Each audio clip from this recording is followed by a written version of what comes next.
Football Club Revue. And what a show we're going to have tonight.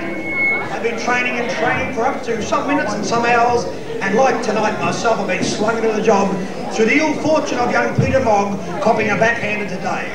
We send our dearest apologies and sincere love to Peter Mogg, and we hope he plays next week. I'd like to welcome some terrific guests here today for tonight's entertainment, all the way from Griffith in New South Wales, Les and Jenny Parrish. Well done, Salty. Also a very popular friend of my good wife Helen, John and Robert Taylor. Well done. And of course, the father and the mother of the fabulous two, plus Rocket, Les and Pam Hocking. Well done. And Susie and everybody else. Apologies are coming in. Bob Hawke sends his apology, can't make tonight. And of course, Mr. Keating couldn't make it because of the budget the other day and the clocks weren't on time. But sincerely all, we're going to have a marvellous night tonight. Relax, enjoy yourselves. And I tell you something, the first act is fantastic. The work, the money, the costing. To come all the way from USA. A little dark chap, a wonderful singer in his own right. No doubt about it, you'll see it in seconds. Jesse Palmer and he's simply irresistible.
Thank you very much. Okay, Wallace. Anyway, we're loud and clear now. You can hear my booming voice and what a show. Do we want him back and the girls back later on, maybe? Yeah! Okay, they're coming back. Jesse wanted me to ask you that question. Okay, not to disappoint you, the show must go on. And from comedy capers or something like that on Sunday nights, we've got Uncle Arthur.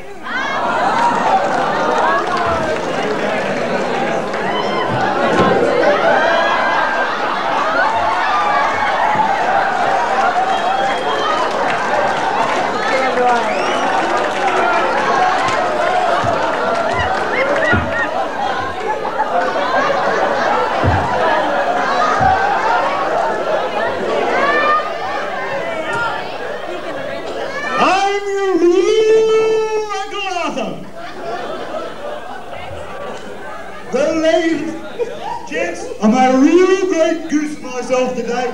I come down to the ground here. I've hit Cobram this afternoon. I've walked down the town. And I've walked along here, big fence around, big gate. And I said, Christ, I didn't know Cobram had a zoo. So on the gate it said, tigers and cats here today at 2:15. So Uncle Artie, he thinks, here we go. So a little fat bloke on the gate with a bloody shaped haircut. I hope his barber's not here. He said, $5, Uncle Arthur, $5 and you're in. So I said, I got $5 here, I got 5. I gave him me 5. And he said, do you want a record? I said, oh no, I don't think we'll worry about the record. So I said, where's the exhibits? Where's the exhibits?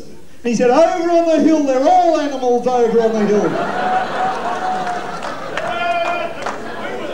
So, oh, Uncle Artie, his voice just drifts away every now and again, sorry about that. But the old Uncle Artie, he goes over the hill, and I see this guy, big fella on the hill, looked a little bit like the little fella on the gate. So I had a talk to him and I said, I've paid me $5, I want to see exhibits, I want to see exhibits. He had a talk to me. 5 minutes, that was me shower for the day, folks. Anyway, I said, animals, I want to see animals. He said, we got animals, we got the mouse, we got the merino, we got bugs if you can catch him. And we got bear if he comes out of the cave. And I said, oh no, that's not the real animals. I've paid me $5. I want to see real animals. He said, he sent me down to the bloke on the gate down here, Mongrel. So I've gone down, I said, Mongrel, I've paid me $5, I haven't really seen a good animal all day. And he said, well, Uncle Arthur, he said, out there we got little Joey, we got Moggy, we got bats, we got Bunny running them off the feet, we got Sheepy, he retired 3 weeks ago, we got the chimp, and we got Magilla the gorilla, they went around in the bees, and if you're not bloody happy with that, we got the beaver running the boundary.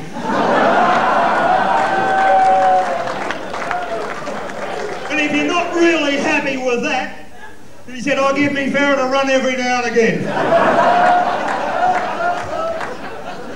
Anyway, the siren went and I realised Uncle Arthur, he realised he had made a fatal mistake. He's not really at a bloody zoo, he's at a game of football. I only realised that when the big ball-headed bloke jumped up out of the coach's box and run onto the ground and grabbed that poor little bloody umpire by the throat and said, you give us a better bloody run in the second half or I'll bloody kill you. So, old Uncle Art, he says,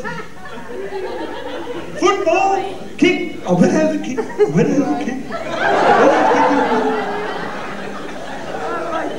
half time, have a kick with Buddha and Barnsley and little Albert, they'll be there. So we said, we'll have a little kick. So I got me footy Guernsey.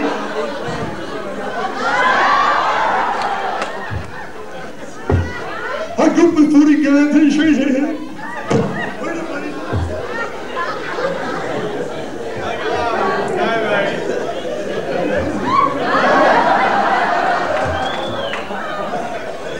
Put the gear off. I got the footy. Where's the footy gone? I bloody lost her. Here she is. And I bloody got the footy up here and I love this footy game. When I got up and we kicked the ball and I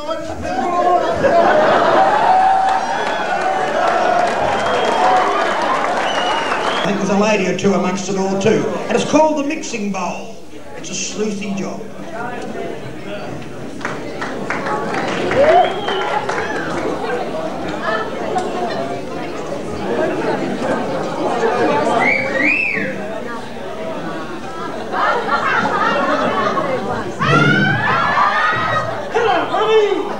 What are you doing? Hello, daughter, darling, sweetheart, pet. Leave that alone. What am I doing? I'm crutching to you. No, I'm making a cake. I'm making a cake. Oh!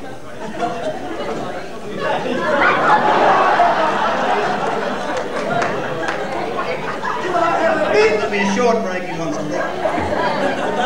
I'm sorry, dear. I'm sorry, dear, you can't have a lick. You'll have to wait until your father comes home and then you will have a piece of cake with your father and the bloke next door who's probably been very kind to me. Hang on. That will be the phone. That'll be the phone. Hello? Yes! Of course. Half a dozen stubbies and a pizza. That'll be fine. Yes? How old is she? She's got buck teeth and just back from buying cock. No, I don't need to. No, I'm sorry. Love to see you. Right, yes. Just hang on a minute, we've got a problem. Just wait. Hold the pizza. I'd like a doctor. I'd like a doctor. My daughter is very, very ill. Could a doctor please come in?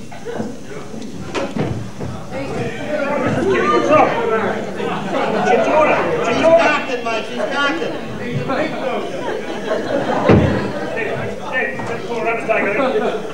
Right, call an undertaker, please. Can we have an undertaker straight through here, please? Cut. What do you think you're doing? Going to a bloody fire or something? Slow it down a little bit. Do it again and make it a little bit slower. Slower.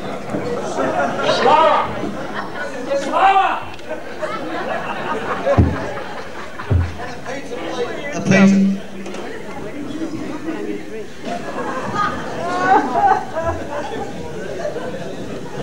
Nice place, kid.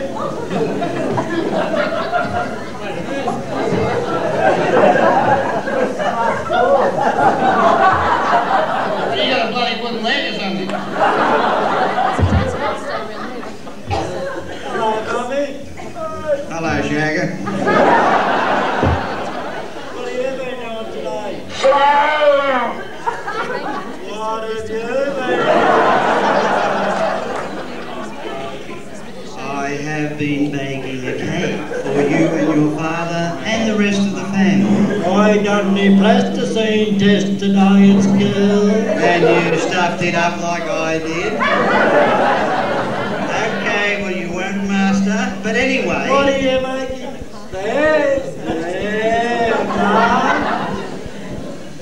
I'm still making the same cake. Can I have a lick?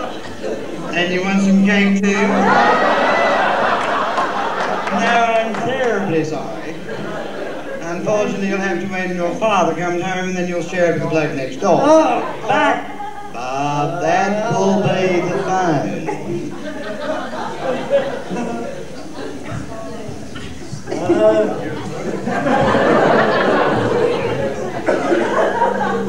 Hello. I said a pizza and a half a dozen stubbies. Half a pizza and 3 stubbies. Yes, that's fine. Has she been in Manila? I'm terribly sorry. Yes, of course. If she's got a grandmother, I'll take her too. Yes, of course, and 2 pizzas. And yes, the youngest daughter.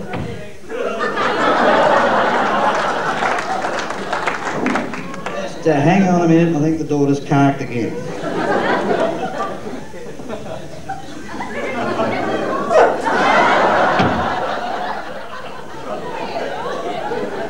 She's not quite as sick as I thought, just a moment.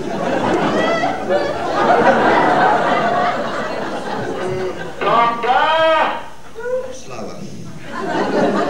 I'll call the doctor. Hello, Doc. You better get over here. She's finally succumbed. I don't know yet. Here comes the slow doctor. Right. I think she's got distemper. Check her out for her, right? Okay.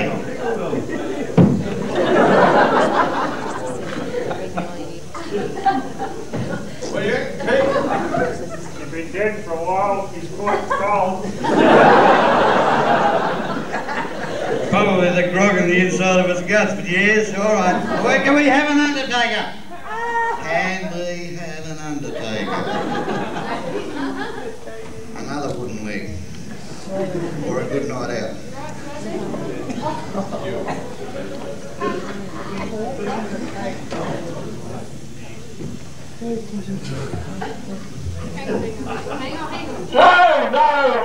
No. That is a bloody extreme, that was. We've got someone dying here. You've got to show a little bit of feeling. It's got to be a sad occasion, right? Let's do it this time with a little bit of sadness.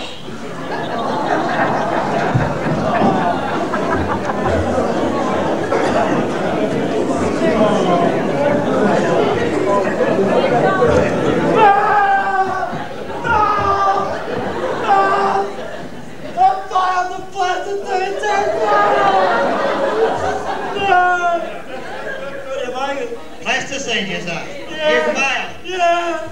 I did that too. I know. I lost my slipper. Will you be all right? What are you making? I'm making a mess. I mean, I'm making a cake. But you can't have it because you've been so bad. Oh, you're like Bad. Awfully bad. But I'll tell you what, if you're very, very good and you wipe your nose, go to the toilet and be I've got nice. blood nose. Got a blood nut. All right, I'll have to wait. When your father comes up, you can have a bit of cake. Hang on, that's got to be the phone. Face the audience. Hello, audience. Yes? Yes.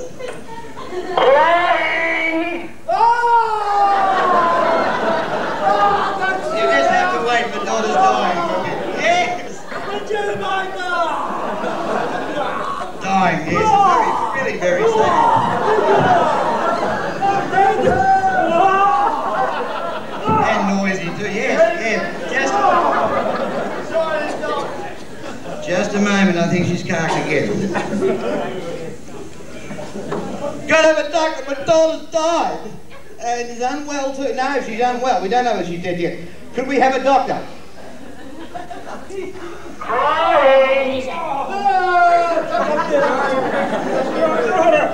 I'm terribly sorry. She's just back from a new one. She could have anything. I've been up there. I wouldn't touch her.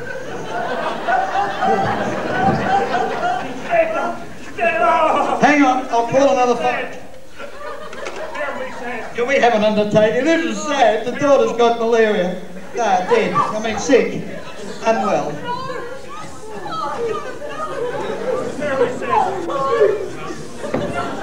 How's the pizza going? This is going to take a while. Half a dozen. Yeah. My God, who would want to direct you blokes? Here we have an occasion where the daughter's come home from Manila for the first time for 15 years, and you're all crying. Surely the Christ is a happy occasion. And let's do it a little bit happier. That's fine. No. Yeah, that's okay. Yeah. You know, I'll take the grandmother and leave the stubbies. Yeah.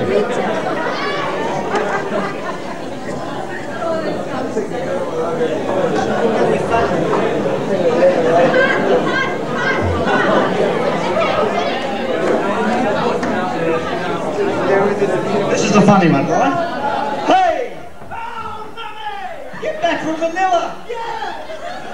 Oh dear. Yep, you've been to the Manila. Did you have fun, my darling daughter? Yes! And I passed the plasticine test. And you've passed the plasticine. This is marvellous. Would you like to lick it? No, you've done that already.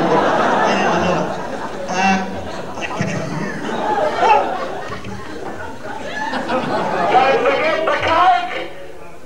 Oh, what are you making, Mummy? I'm building a 4-storey flat section.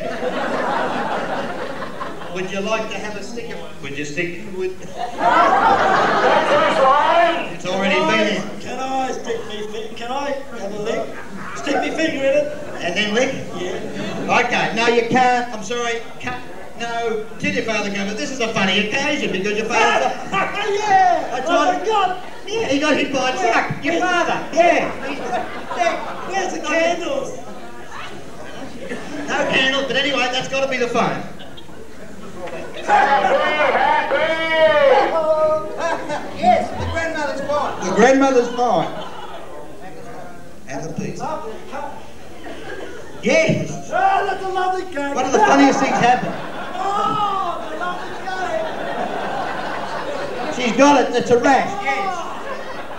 Yeah, the pizza too. She's having such a good time and enjoying herself, but she's slowed down. Oh, okay, just hang on a minute. Yep, I'll catch you back.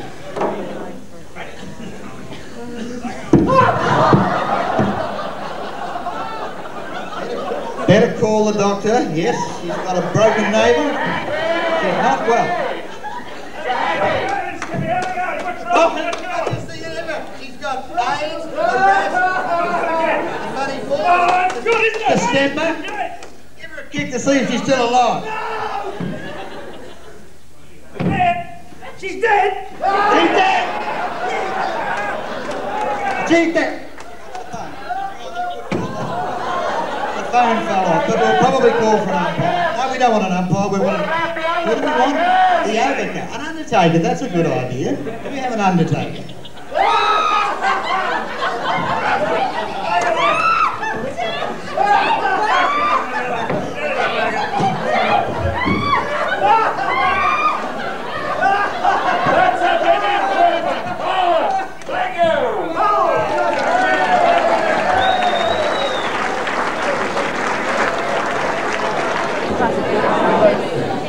For a while, but weren't they good, eh?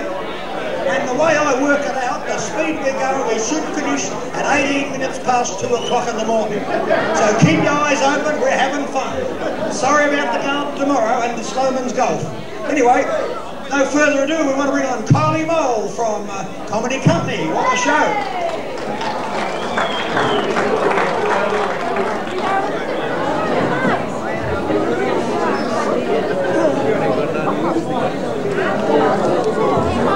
My name's Kylie.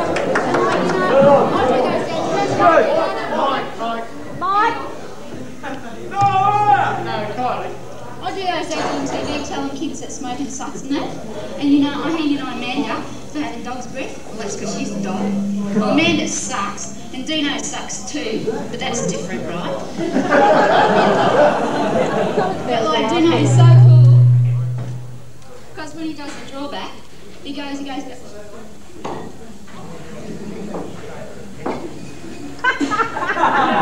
oh, it's so great. But Amanda, she looks like such a bogan, fair income. She goes,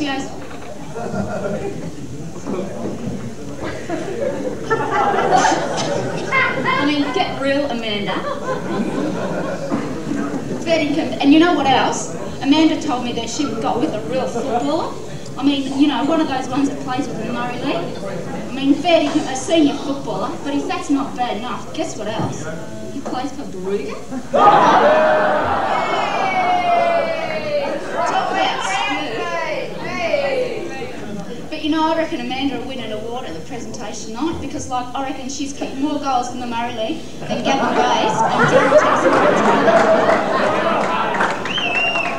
Talk about a hyper-nymphomaniac, fair income. But you know, I reckon most of the footballers are boosters. Because, like, when they kick a goal, they all run up to pat each other on the bum. I mean, don't get me wrong, I wouldn't mind touching some of those bums myself, but for grown men to do it, it's disgusting. I mean, there's a name for those men, Homo sapiens. But really, you don't see any of the netballers doing it, do you? I mean, if anyone come up and touch me after I threw a goal, I reckon I'd just punch their face out. Fair income. And you know, most of the footballers shave their legs. They tell me it's to stop the strapping tape sticking to them, but I know they only get their ankles strapped. Have you seen Joey Artavilla's legs? He looks like he's had a full leg wax. I just crack up all over the place. But like, I'd really hate to be married to a footballer, because imagine having to wash their footy gear after a Saturday game. I mean, really, you wouldn't know if it was mud in their jocks or if he really did shit himself in there.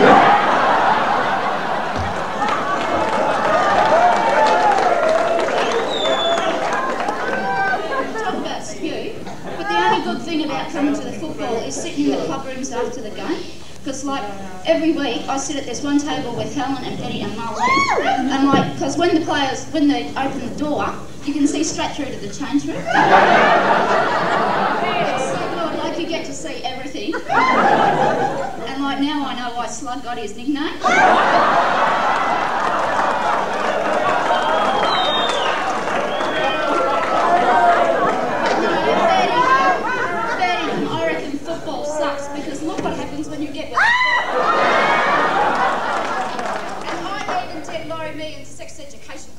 Thanks for nothing, Laurie.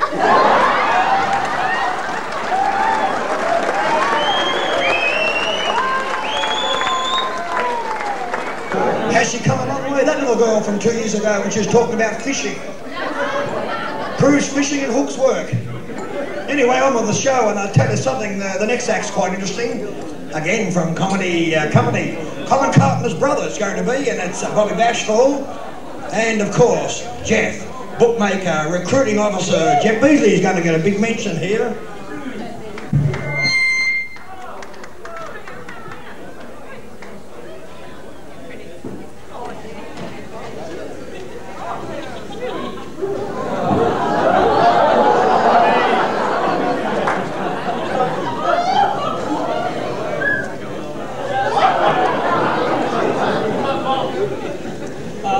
Excuse me, is this where I find the Cobram Football Club Committee? Yeah, I'm a fitness officer. Jeff Bookmaker Beasley. What's your name? Bobby. Spell it for me? I can. B-O-O-B-E.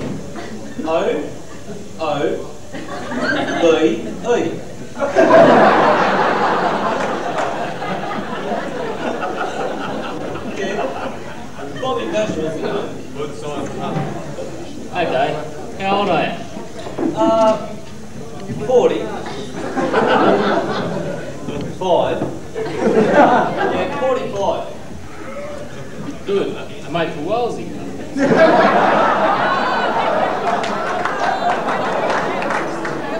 I'll trade homes well. Yeah, that's fine. You ever played before? Yeah, when I was a young fella, I used to play front row forward for Balmain. I even got 4 tries. Front row forward? Tries? Balmain? What are you on about? Football, of course. Rugby league. Well, you're in the wrong place, mate. This is Aussie rules. You know, VFL football. Right. Yeah, we just won the Ashes back off the Ponds, didn't we? No, you twig, that's cricket. I mean VFL football. You know, Ron Barassi, Alex Jeslenko. Ah, right. Football. Yeah, actually.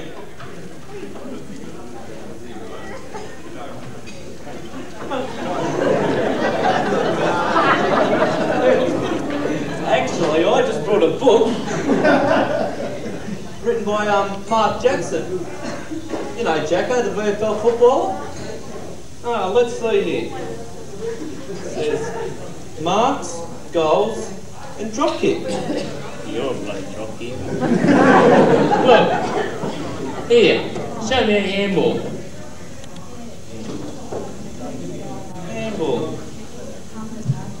that?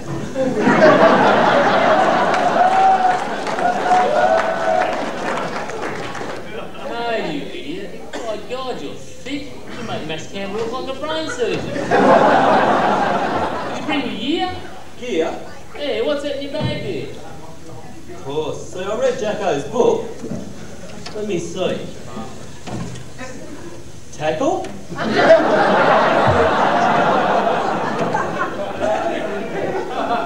Play on the wing? I only come for the showers. And I only come on Thursday night for the chop night. Now tell me, Mr. Bookmaker, are there any poofters, you know, homosexuals, playing in this Cobram football club? Poofters? What do you say that for? Well, there's this bloke, Phil Bunn, I think they said his name was, he was saying, not last Saturday, the Saturday before, he got a lot of behinds.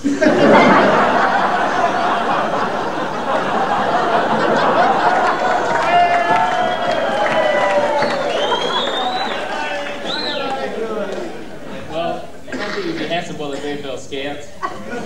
Ah, no, already taken care of. They've approached me.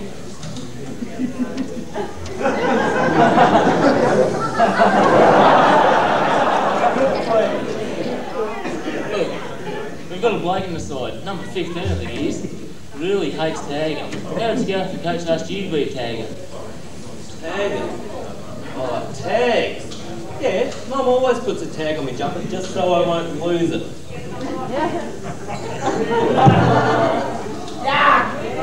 Where the hell did you get that jumper from? Well, Ray Brooks gave it to me last night. Full set of gear, brand new car.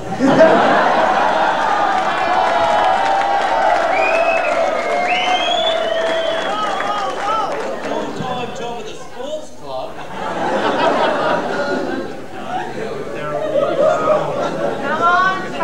I signed last year.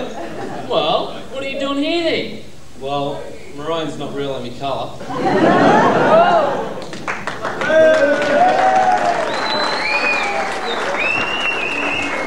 Coming up, and I'll tell you something, we've got some greenies. Some greenies have arrived from the Franklin River Tree Society and Lake Preservation Company. They've come all the way from Tasmania, and they're on right now.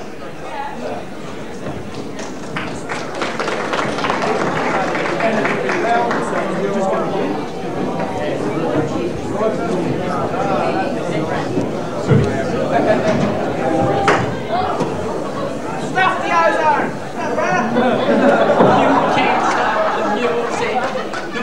You can't stop the music! Hang on! Hey! We're not singing. Who these people? What are we singing? Just got to ask you, eh? Where the friggin' hell's Stuart? Stuart!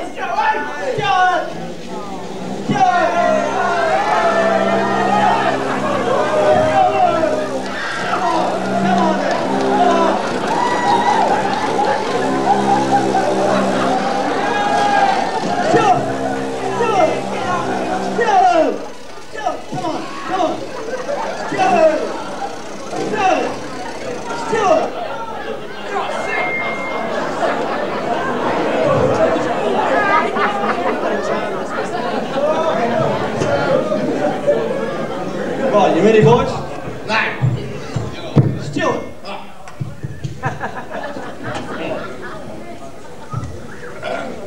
Okay. You ready? 1, 2, 3, 4.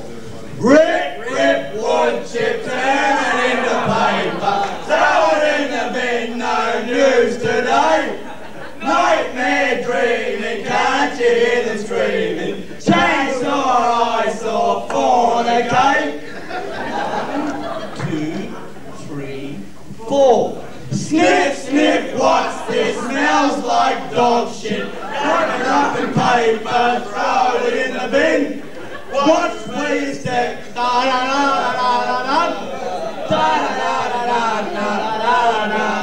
Thanks, Laurie.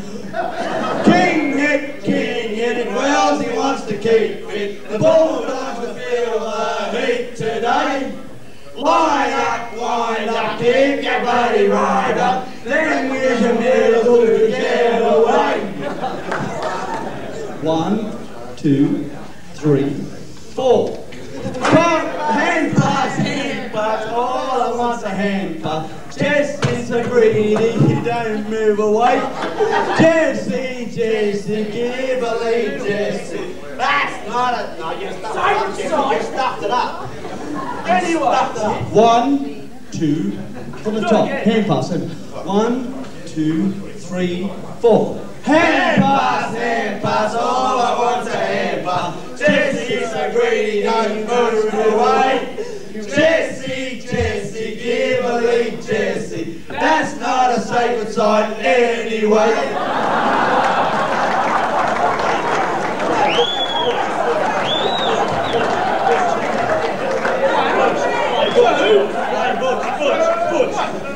Who wrote this? Butch. Pastor Van Nigel. I got Butch in. 1, 2, 3, 5. Cobram, we just love those trips away. Drink up, piss up, keep your tinnies ends up. Stay on a high, who needs a plane? 2, 3, 4. Rip, would you turn it into paper? Throw it in the bin, no use today. Nightmare dreaming, catching and screaming. Chainsaw, ice off on a cake. Thank you.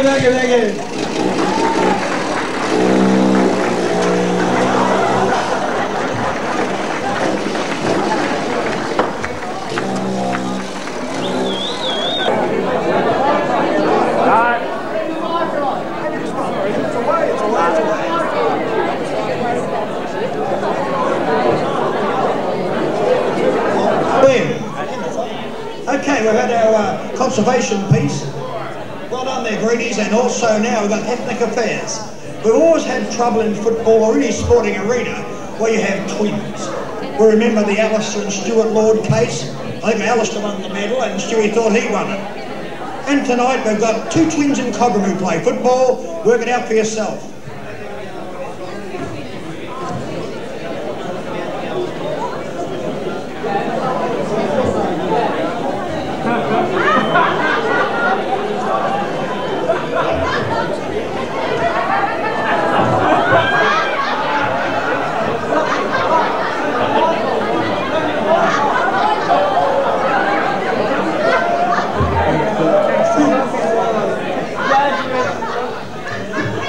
The twins. In form and feature, face and limb, I grew so like my brother that folks were taking me for him and each for one another. It troubled all our kith and kin. I reached an awful pitch. For one of us was born a twin, but not a soul knew which. When quite a little infant child, my troubles did begin. When I asked for nourishment, it was always given to him. They gave me Rocky's teddy bear, because mine was torn and scrappy. I offered him a swap guy fare, but he wouldn't have.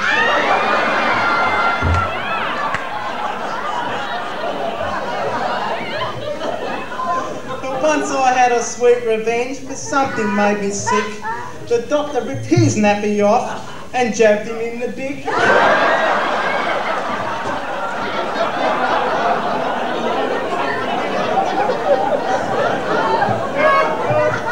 Come to make matters worse, before our names were fixed, when we were being washed by nurse, we got completely mixed.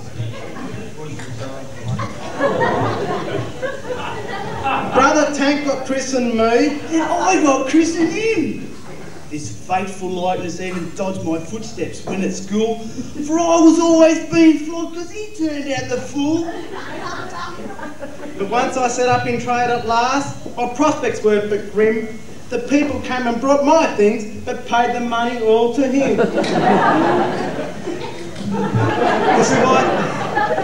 Despite the problems of being born at 20, we can still get together and suck on a tin. And once when Rock went out and got completely pissed and called the cops a fucking pricks, they took me into custody and flogged me with their dicks.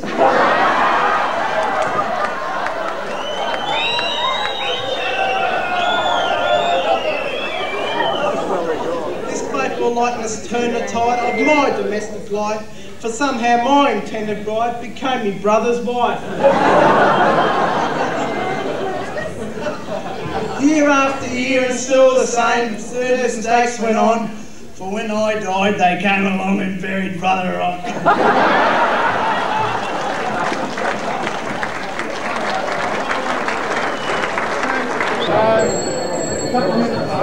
Ah, beautiful. Looks like it's a 2-minute break with 3 on top of that. Makes 5 when I went to school. Okay. Who was it?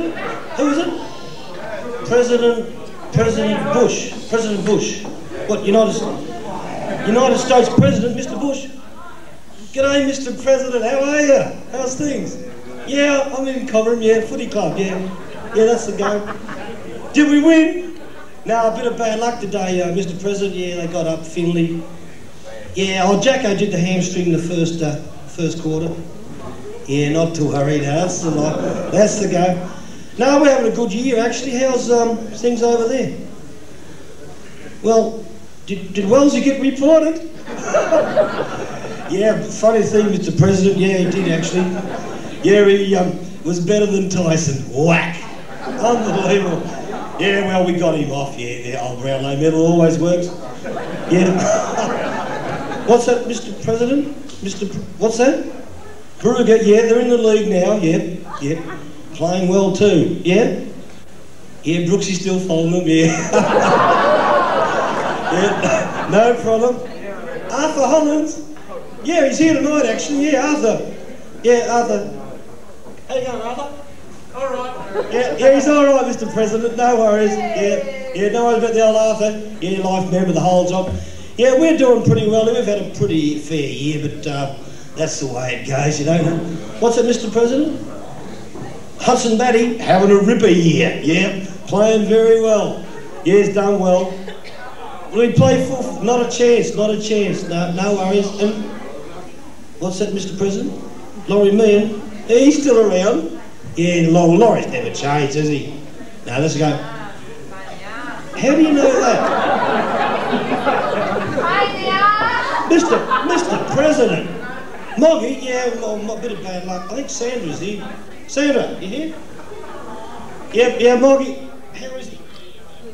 Yeah, Mr. President, yeah, Moggy's okay, lying down, got a few black eyes, but he'll be right. Yeah, the situation's going pretty well.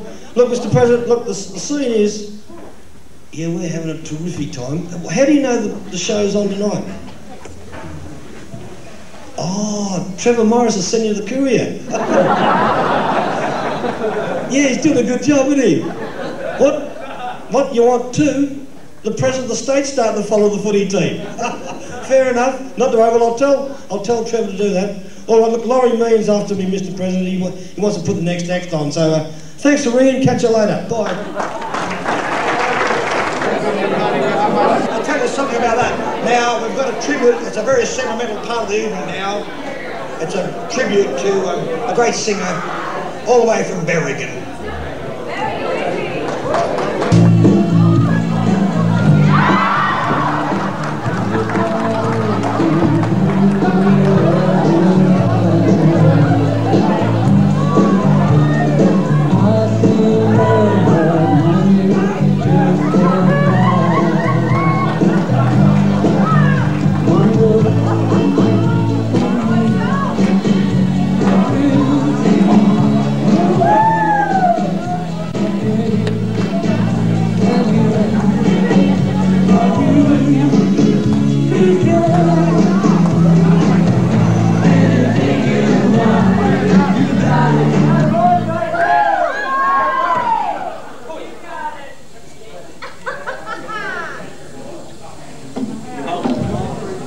You wanted a big O? Yeah. Now you got it.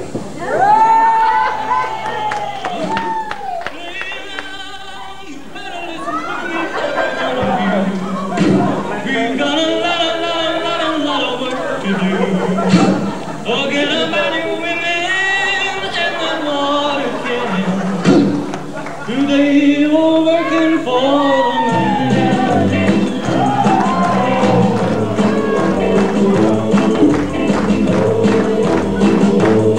Well, pick up your feet, you've got a deadline to meet. I'm gonna see you make it on time. Oh, don't relax, I want elbows and backs. I wanna see everybody from behind. Cause you're working for the man. You're working for the man. You gotta make him a man. You're working for the man.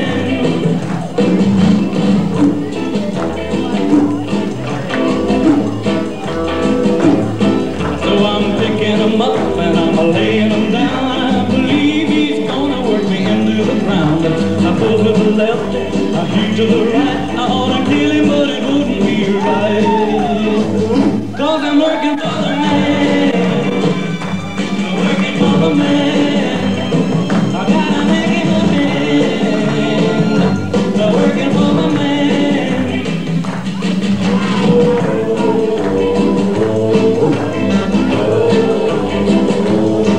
Well, the boss man's daughter sneaks in me water every time her daddy's down the line. She says, meet me tonight, loving me right, and everything is gonna be fine. So I sleep all day without much pay. I'm just biding my time. Don't come for me and my daughter, you see, they're both gonna be all mine. Yeah, I'm gonna be the man. I'm gonna be the man. Gotta make it a man. If I'm gonna be the man. Working for the man. Working for the man. I gotta make it a man.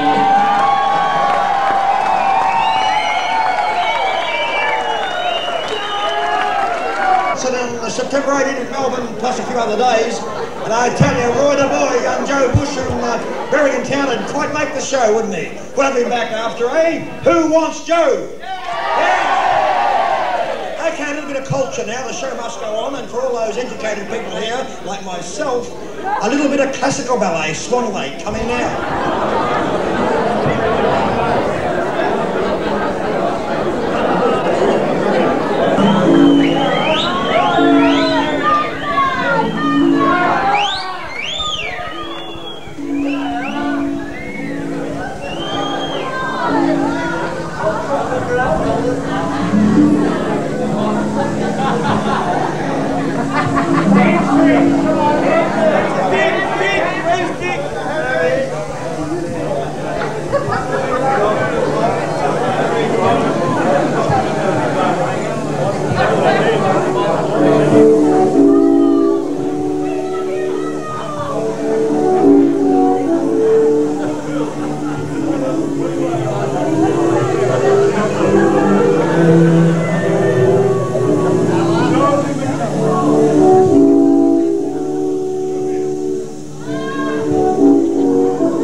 a shock. Good, wasn't it? Very spectacular. Something to bring it all back to ordinary again. From Comedy Company again. Little girl.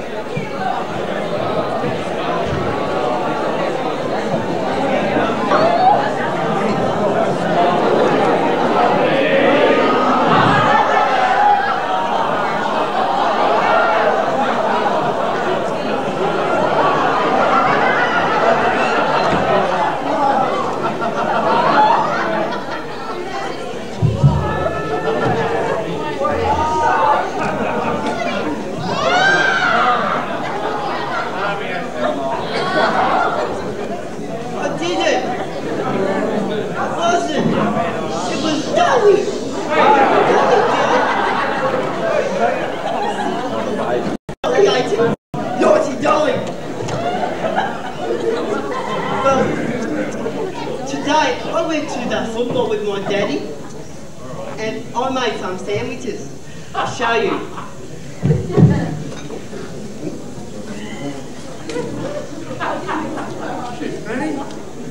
Fair? I get fair?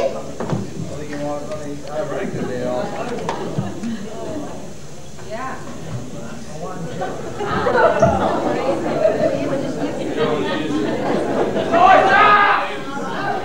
Thank you. Then some honey.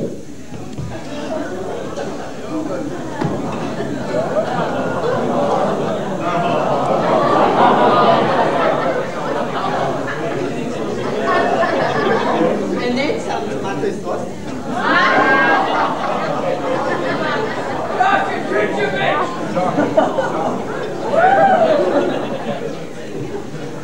And pickle.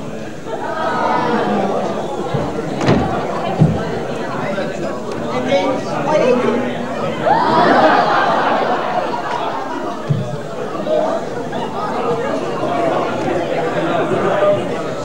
My mummy said I was a naughty girl.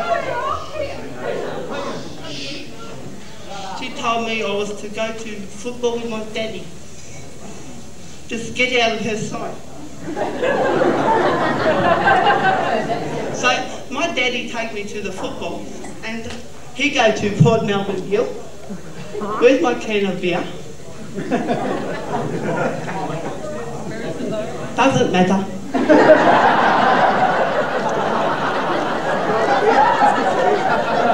Well, after the game, we went into the change rooms. Oh, here it is. My daddy showed me how to drink beer. I'll show you.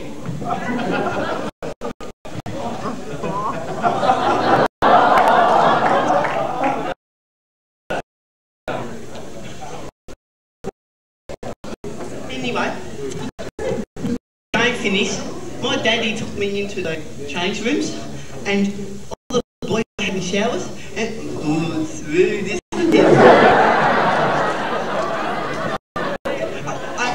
I saw wealthy people. That's rude. And I saw Giles with him. That's huge.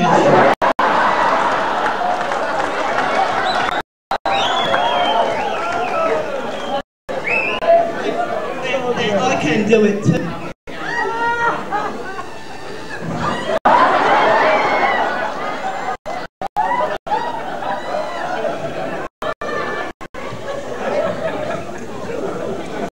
And guess what I found in my daddy's wardrobe?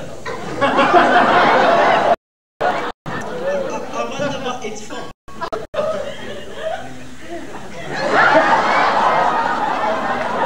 Oh, it does fit. Anyway, we all and that's why I waved to the umpire. He must have only won one free kick because he went like this.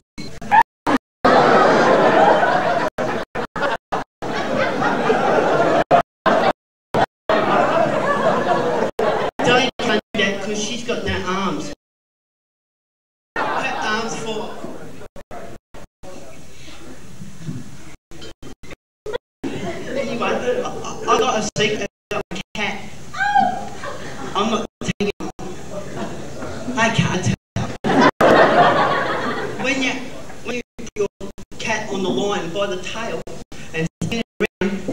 pussy's eyes go funny. I wasn't. I did it. It was Dolly. Dolly did it. Not me.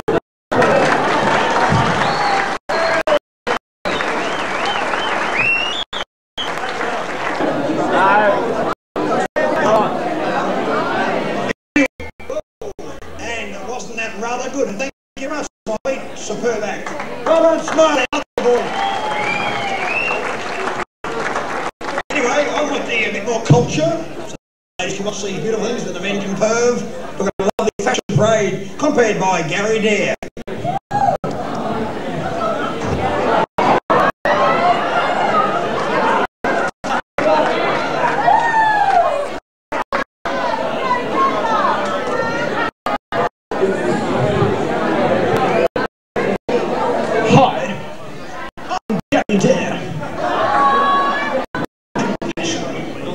Gary Dare.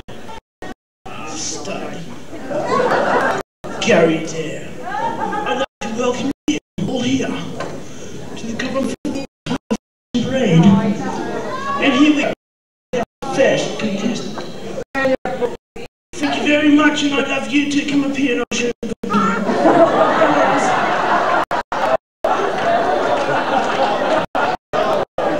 Doesn't worry me, I'm on camera. Because that's where Gary Dare should be. Or on top. Okay. And here comes our first contestant. Couldn't be as good as me. Oh. And here we come. Brianna. Anna. Get your hands off me, Anna. No, I know can't help. As you know, you like to ask one question. Anna, how long have you been on steroids? Well, I've lost my boobs, and that means I've been on it for a fair while. I'm starting to get this facial growth, so I think I've been a bit too long now. Thank you.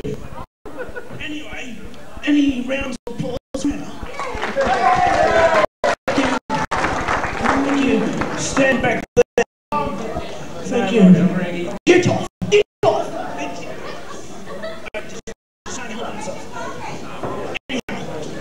Our second contestant in the Gary Dare show, sorry, the Cobram football. Here we go.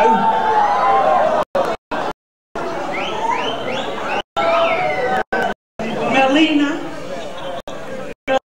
Calaho, and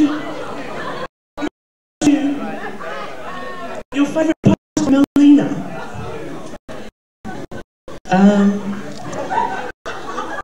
To be tennis, I think.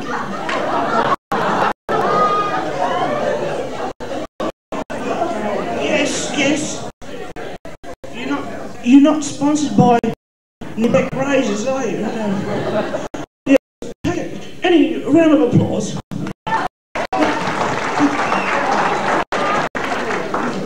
And our third contestant is... Who is it? Oh, look out. Oh, it just...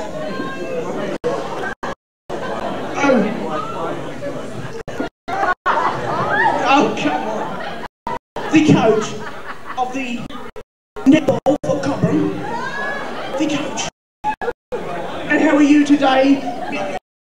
Lovely. You're looking well. I know. Thank you. And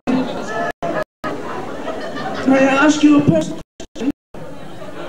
Certainly, darling. What does your wife think of this? My wife? Well, about 9 days she would have laughed at me. But now it's okay, because you know what it's like. Oh, I certainly do. Take a step back. Thank you very much. A round of applause. Thank you. Anyway, our next contestant is from the gentleman's toilet. Yes, thank you. Oh no.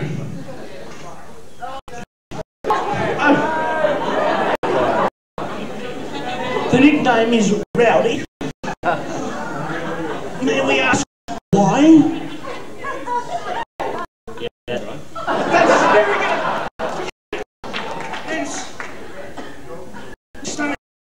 boots and stunning socks. And a round of applause for Loudy.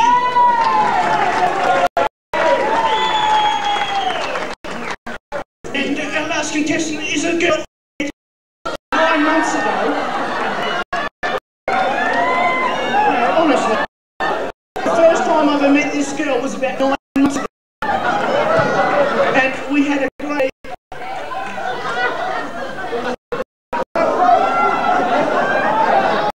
Okay, who are you? I'm yours.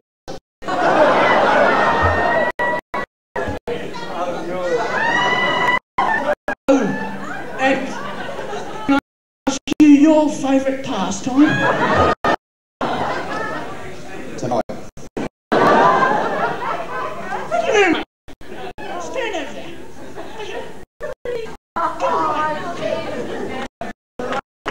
Thank you.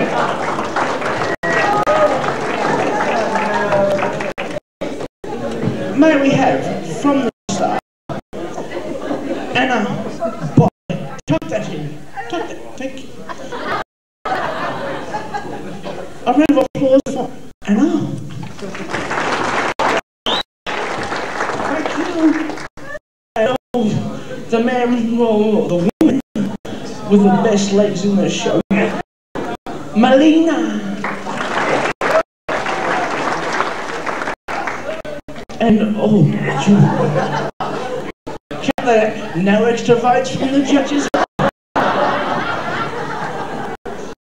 round of applause for Tomitra.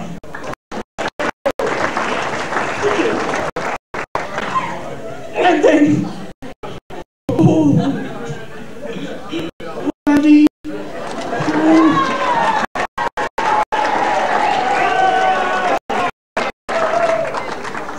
And of course, Georgina and my boy.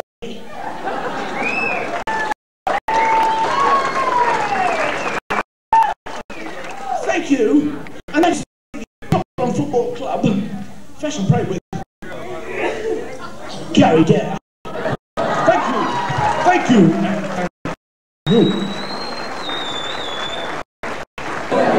And for Lizzie me, well, I tell you something, the king of rock and roll's arrived in Cobram. In the world of Elvis Presley. Come on down, Rocket.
Cheeks on his wife.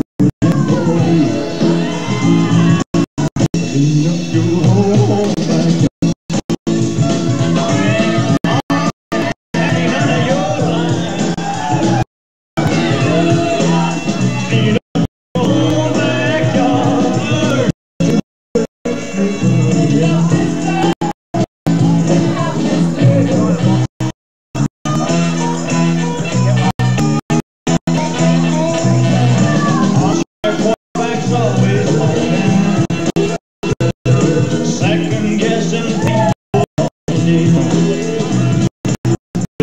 Pulling and hanging on. Always missing where you belong. When you get right down to the nitty-gritty.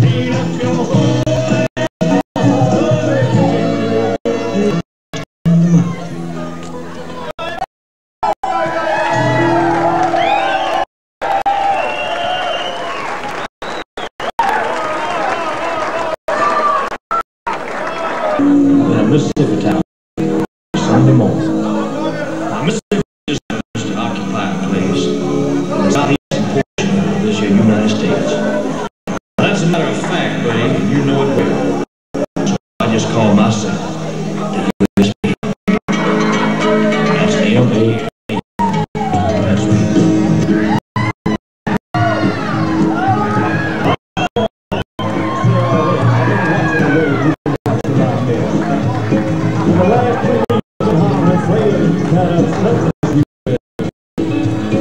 You touch her once, you and I want to stretch your neck like a long rope. She's wearing a ring, I'm on steel. That makes her the property of this U.S. mail. You better not mess with the U.S. mail. U.S. mail, bad is going to do it. You know what's good when you say, oh, son, you better find somebody else, son. Don't tamper with a property of U.S. mail.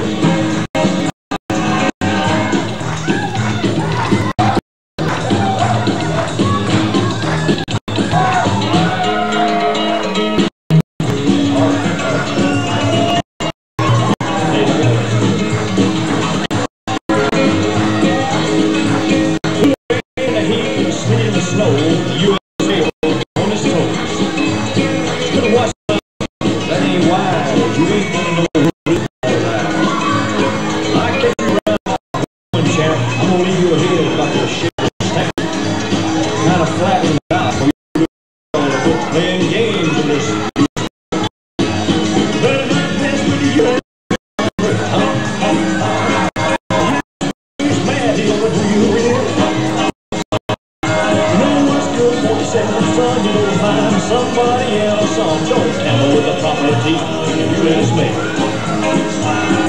Suck it to the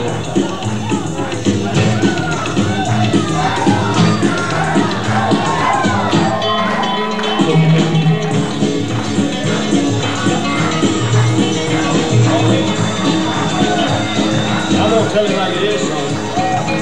I get you messing around that woman time. I'm gonna lay one on you.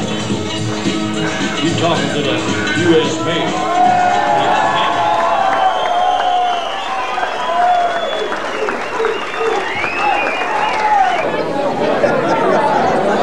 Fine, and we'll finish around 3 a.m. and rocked it out completely. I want to show, aren't we having a lovely time? This particular act is going to be very visual, so we suggest to move back a little bit from the wall. It's all front on. So it's all front on, folks. If you're this direction, if you want to have a little look at this show, move over a bit.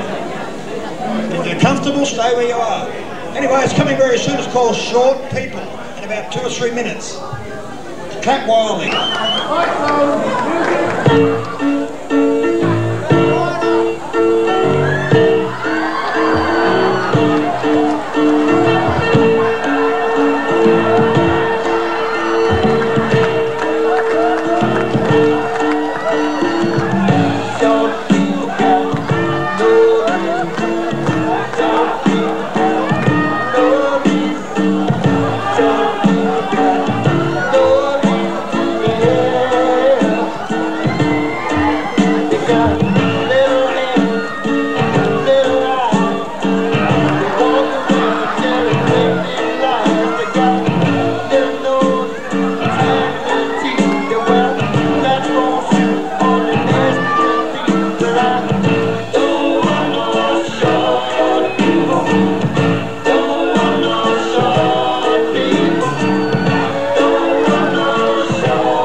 Before that fantastic act. Take on the meeting tonight, I feel that one. Okay, we're going to have a 15-minute break now. We're back for the second half, which is bigger and better, as they say. Salmon's heading number 3. You're the cutest girl that I ever did see. I sure would be delighted with your company. Come on and do the jailhouse rock with me. Let's rock. Everybody, let's rock. Everybody in a wholesale block was dancing to the jailhouse rock. Dancing to the jailhouse rock. Dancing to the jailhouse rock. Dancing to the jailhouse rock. Dancing to the jailhouse rock. Dancing to the jailhouse rock. Dancing to the jailhouse rock. Dancing to the jailhouse rock. 1, 2, 3, 4.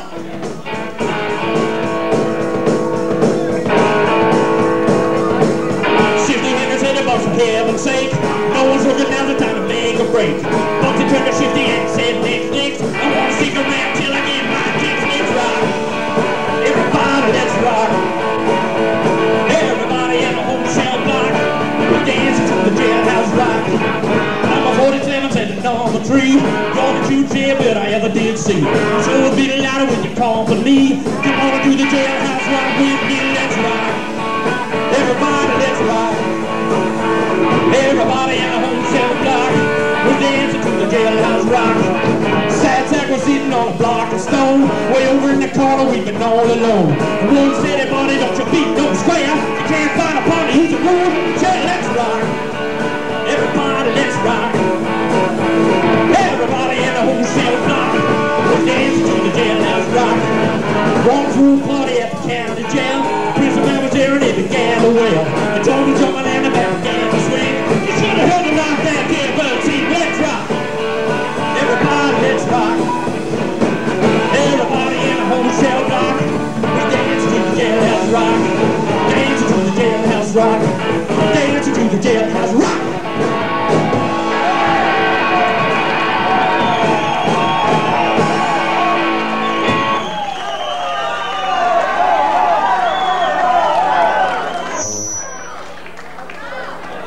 Something a little more modern, in fact it's right up to date. This one's for Carmen.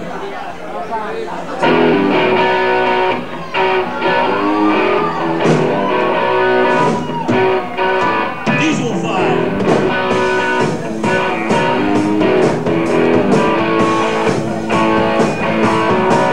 You got something that's crying out. Your distal's fine and your lipstick pounds. You got mama crying on your mind. Those Google lessons, you left them all behind because you're looking for love. You're looking for love. You're looking for love, yeah. I hear you howling like the heavens above.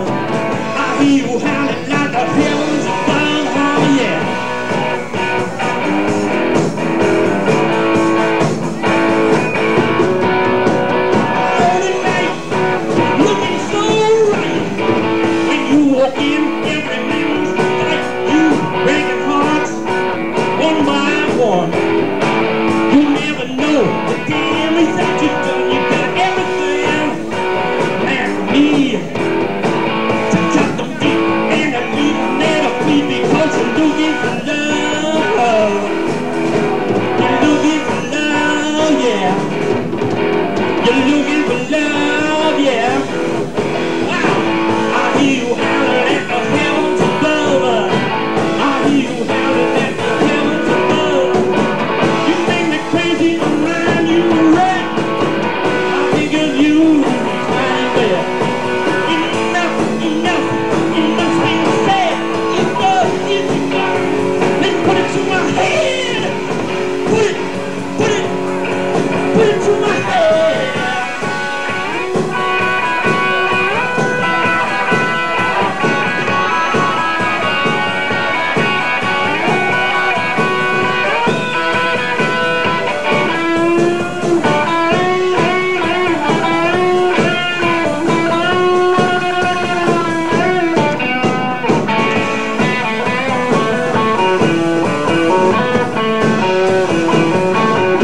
Because you're looking for love, yeah. You're looking for love, oh. You're looking for love, oh yeah. I hear you howling at the heavens above. I hear you howling at the heavens above. Because you're looking for love. Yeah, you're looking for love.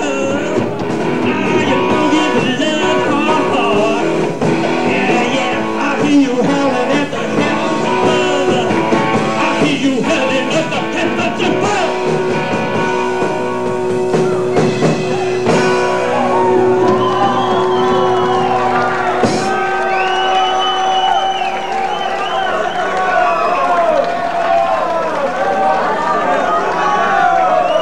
What a beautiful people of the 60s.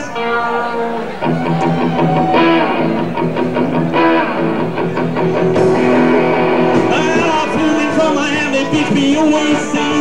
Didn't get to bed last night. On the way to paperback was on my knee. Man, I had a dread. I'm back in the USSR. You don't know how lucky you are, boy. Back in the USSR. Oh, been away so long I hardly knew the place. Gee, it's good to be back home. Leave it till tomorrow to unpack my case. Honey, disconnect. I'm back in the USSR. You don't know how lucky you are, boy. Back in the US, back in the US, back in the USSR. Well, the European girls really knocked me out. They leave the West behind. And my school girls make me sing and shout. That Georgia's always on my mind. Oh, come on!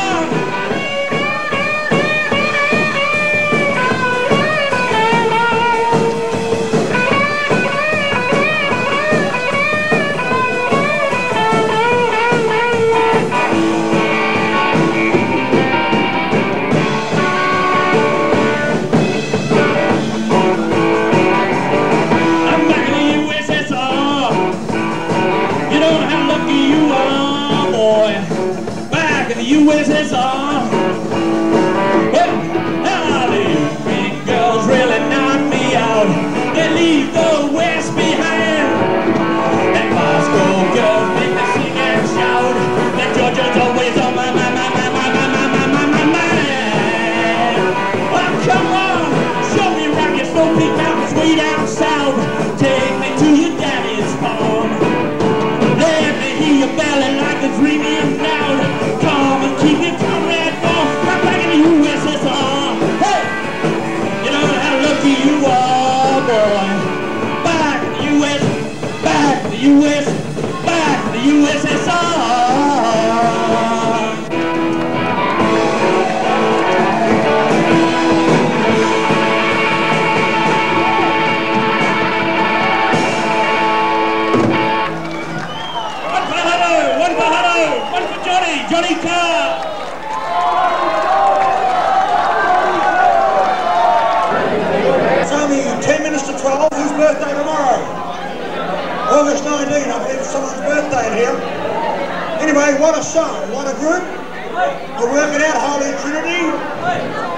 Father, Son and Holy Ghost. Go see Johnny Carr, what a man. Whose birthday? Yeah! Bobby Burke's birthday. Give you a kiss later, sweetheart. Okay, folks, it's on with the show, and it's David Rabbitborough to tell us all about football at Cobram.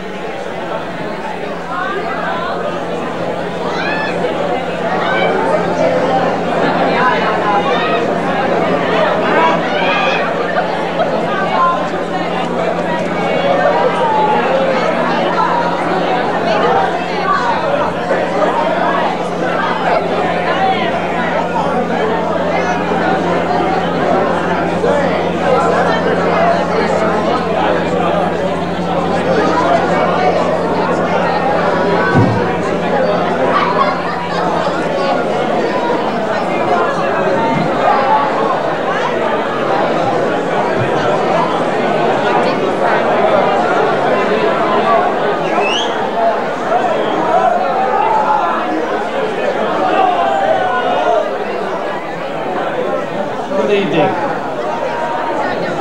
I'm David Revue, world famous naturalist. I have come into this area to study a couple of strange creatures. Firstly, the Australian Rules football. This creature is very unusual in that it exists in herds of about 20 in number. And amazingly, all members of the herd are male. It is unusual that, although entirely male, this breed of animal is still able to breed and produce offspring. Although mating of one of these footballers has never been witnessed, these creatures constantly talk about their mating prowess to other members, especially when they indulge in an intriguing ritual called community showering. This showering is necessary because after every gathering of the herd, all of the creatures have a distinct odour, which is a mixture of sweat, liniment, deep heat, and occasionally blood. One ritual, which may be linked to the mating habits, is the practice of rubbing down, where members of the herd take in turns to lay on a table while another member rubs furiously the appendages of the footballer. This process sometimes causes pain, but occasionally the player has strange looks of pleasure on his face. Another strange practice is the placing of towels containing ice on various parts of the animal's body, and sitting or laying for long periods of time. This seems to happen mainly on wet, cold training nights. Once a week, these creatures gather as a herd and all dress up in highly coloured coats and are called into a huddle by one member who fails to dress up. Is called the coach. This animal must be the leader of the herd because he has the herd mesmerised for long periods of time, just sitting, staring into his eyes. Some of the herd are even paying attention. After approximately 20 minutes of ranting and raving, the herd is in a wild frenzy of excitement and rush out to a large area called an oval, where waiting for them is a herd from another community, also dressed in highly coloured coats. These two herds proceed to engage in an all-out battle for about 2 hours, only to pause occasionally to take in liquid, suck oranges, and be glared at again by the coach. The second creature is the one called the Port Melbourne Hill Dweller. This creature, all of the main male members have large protruding guts. All seem to have aluminium extensions to their right paw, repeatedly sucking the aluminium. At times they stutter statements like, "Have a go, you mug," and "ball, ball." It seems to have a prerequisite for the hill is to have no knowledge about football at all. In concluding this report, I feel next week I will study the animal called the netball. It seems from all reports the breeding habits are much better to mate with and much more enjoyable to examine. This is David Rabbitborough saying bye-bye for now.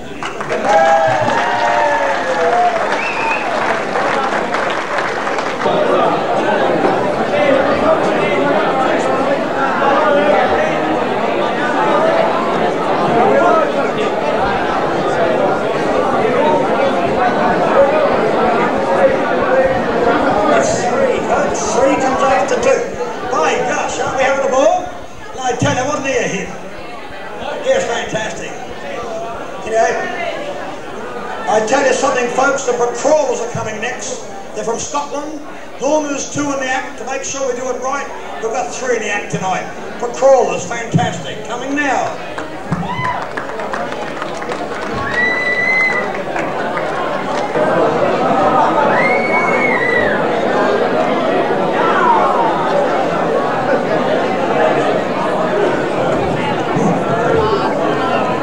It is Michael.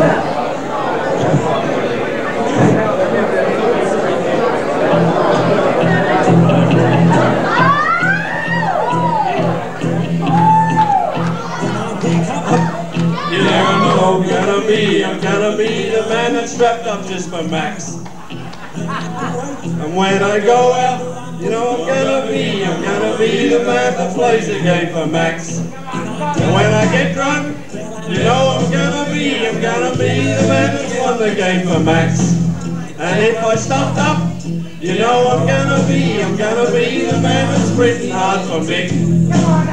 And I would run 500 laps for Max Campbell on a Tuesday night, just to be the man who runs 1,000 more to play senior football. When Hood turns up, you know he's gonna be the man that's spitting all over you. When I mark the ball, because for every mark I take, I pass almost every swell straight on the bunny. When Sandy comes home, you know he's gonna be the man that's coming home to Dad.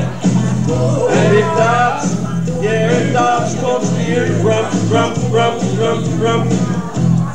I would run 500 laps for Max Campbell on a Tuesday night, just to be the man who runs 1,000 more to play senior football. Punch the ball, attack the ball, push the youth, hate to lose.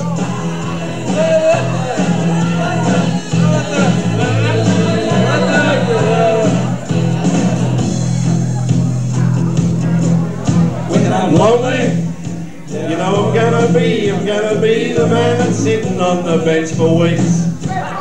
Dreaming, you know I'm gonna dream about the time I win a premiership. When I go out, you know I'm gonna be the man that plays the game for Max. When Huey comes home, you know he's gonna be the man that's coming home to Max. That's coming home to Max. I would run 500 laps for Max Campbell on a Tuesday night, just to be the man who run 1,000 more to play senior football. Punch the ball, attack the ball, push the youth, hate to lose.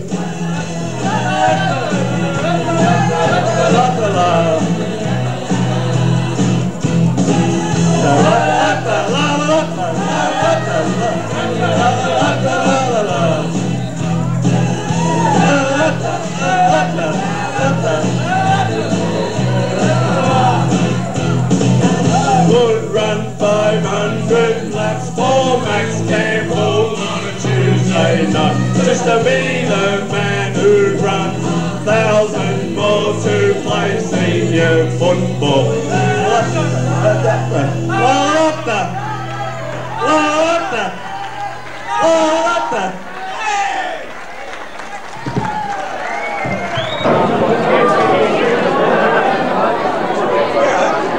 How are we all going? It's 25 minutes to 1 o'clock in the AM on a Sunday. And can't we have it all? What a show that would follow us like that. Anyway, folks, it's on now for a wonderful little act. There's two guys in it. I've forgotten the name of it, but here it is. Home Leavers Hits.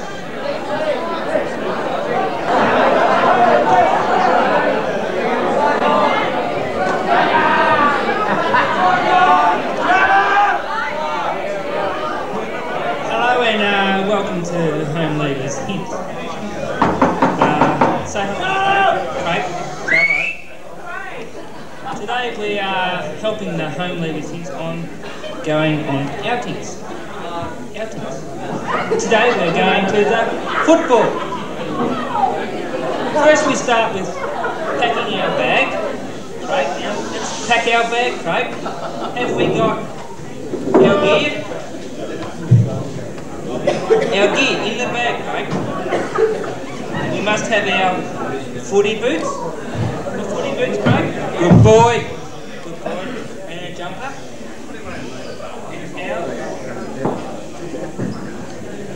And have you got clean undies, Craig? Undies? Are they clean? Doesn't matter. Doesn't matter. I won't tell anybody. After the game, we've played very hard, like Craig always does. Never gets a kick. And we go up onto the Port Melbourne Hill with all these friends. And he goes there and he has a lovely, lovely, lovely Betty Bistro steak sandwich. And I can't, no, Craig, spit it out, you filthy person.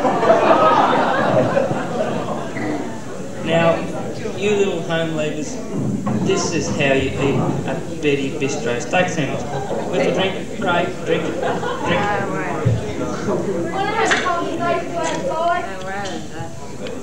That Craig, don't be silly,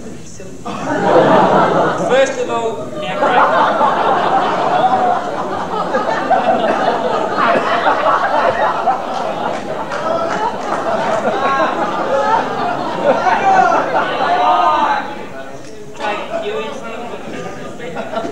First of all, with us. I don't want to go to the toilet. No, hang on. First of all, with a sloppy hamburger, we eat from the left-hand side.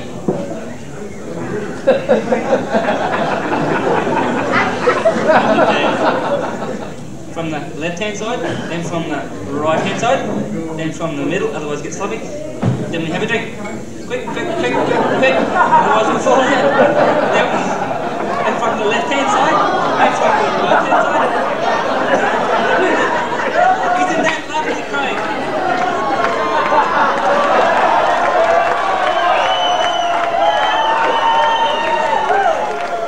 Now put that down. Now put it down, Craig, in the bin. The bin. That's the washing machine. The bin.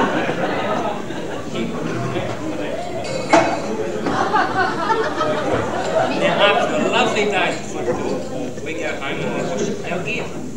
So we pick all our gear up off the ground, our gear. That's our footy boots and our nice skid mark jobs. And we all take it home and we do our washing. So we put it all in the washing machine, okay? You're watching all your home leavers? In the washing machine goes all the footy gear. Some powder. Leave that to set for about an hour. Then we go to the central and have a beer with Jeff. Thank you, ladies.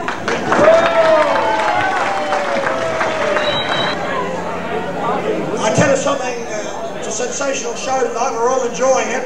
A lot of people who want to hear the show aren't quite hearing it. A little bit noisy up the back here, guys. just take a bit quiet there, fellas and ladies, because the next show is going to be sensational. It's the two terrific trainers we've got in Cobram, Dick and Dave, and you'll see it all happen in a few seconds. So listen real good.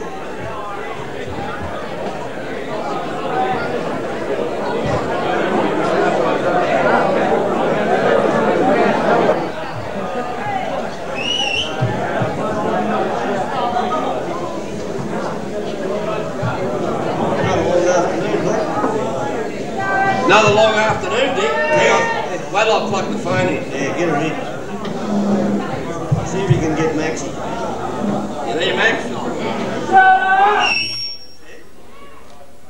No, I've got a direct line to bloody Sam's Iceworks. Beauty. We're in. Good. We know what, we want to keep that phone handy. We know what Max is coming down. Jesus. I don't tell Max nothing. No. It'll only upset him anyhow. You know how he goes. Yeah, I know. He gets all fired. He gets all geared up, Max, doesn't he? You notice that about him? The way he gets upset? Jesus Christ, I don't know. He gets like that, doesn't he? Yeah, and his hair. You notice how his hair's all going away at the top? Yeah, that's from that thing there. Did you bring those Band-Aids? Band-Aids? Yeah, for Max's hand all the time when he punches that. Hang on, I'll have a look. Jesus Christ. What are we... I'm out of Band-Aids. Come on, wait, mate. Let him play. Shut up. Oh, Jesus, somebody's getting upset. That happens all the time. Anyhow, it's about time the game was starting to get underway. You've got a bit of water. Right? Who's out there? Jesus, Cossa's there. Where is he? He's out there. Shit, hang on, we better get some more water. More water! Cossa's playing, we'll need all of that. We're over here now. Good enough, I think. Put it there, I've got a bit of an ache in the foot, I want to rest it in that. Hang on, I'll just ring up for more ice. Yeah, get some more ice, that'll be good. You there, Mel? Yeah. Another couple of packets of ice, mate. Max wants the ice, he likes to see us put it on the place. That's for Max. He uses it too, you know, we want to be like him, don't we? Good bloody hell. Hang on, I forgot the dial. Don't forget the dial. It doesn't ring, does it? Nah, it doesn't ring in the box either. I tell you what's good when Max rings Doily. You know, Mickey runs out and he comes back, Max rings him up and Max talks to him. If you can only hear what Doily's saying. The thing about Max is he can't understand sign language. What's that mean? One. What's that mean? Double one. Is that right? Clever, isn't it? Yeah. Who worked that out? I'm fucking fine, Hang on. Somebody... Hey, shit, there's someone down over there. Who is it? Probably Beaver again. Bloody. Hang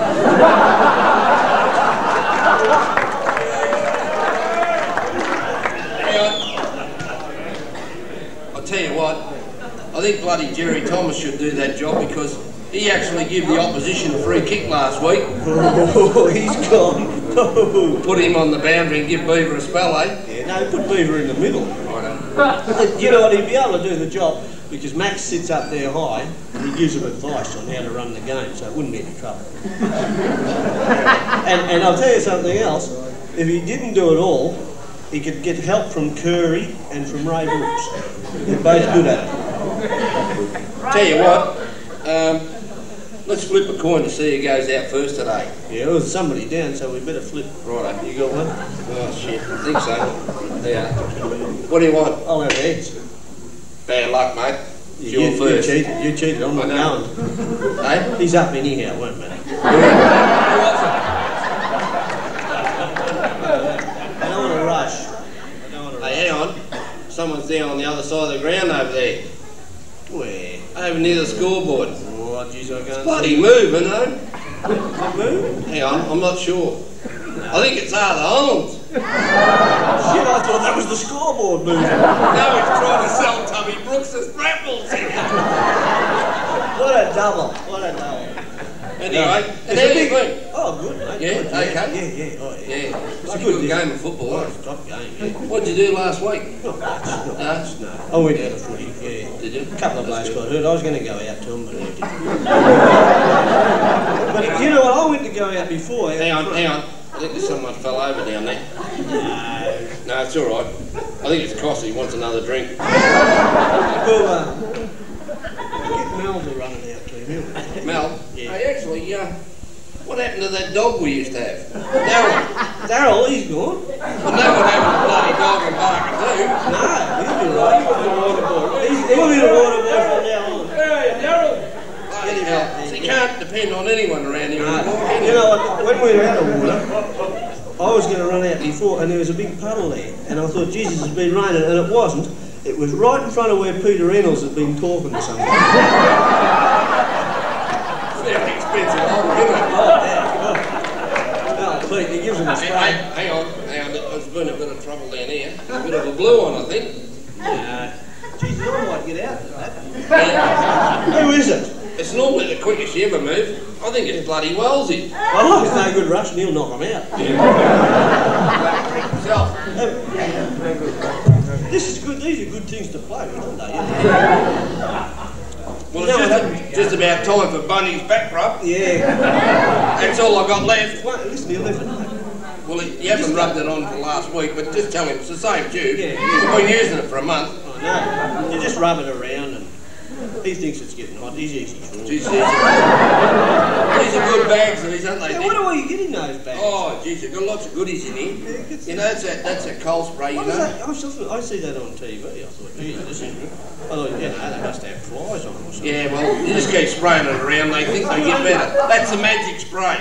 Is it? Yeah, just spray them. I'll have a bit myself, mate. Good for the socks. This is that starch stuff. Thank you. Be good, wouldn't it? Be good stuff. Hang on. Hey, did you see Ala crying? I just want to check up and make sure Mel's still... You there, Mel? You still working? Okay, thank you. Yeah, keep at it. Got to keep the eye on these bastards. You know what they do out the back? Nothing. Nothing, yeah. Not like us sitting out here. You wouldn't do this for money, let alone do it for nothing. Did you see Ala crying before? Was that Ala? Yeah. He come in after the seconds and someone else was on the table. Oh.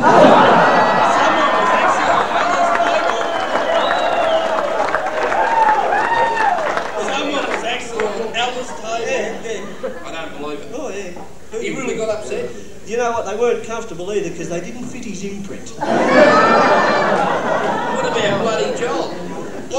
What was Joel doing in the shower? Were you looking after him? Last week at Denny, he was playing that well that the coach said, go in early and have a shower.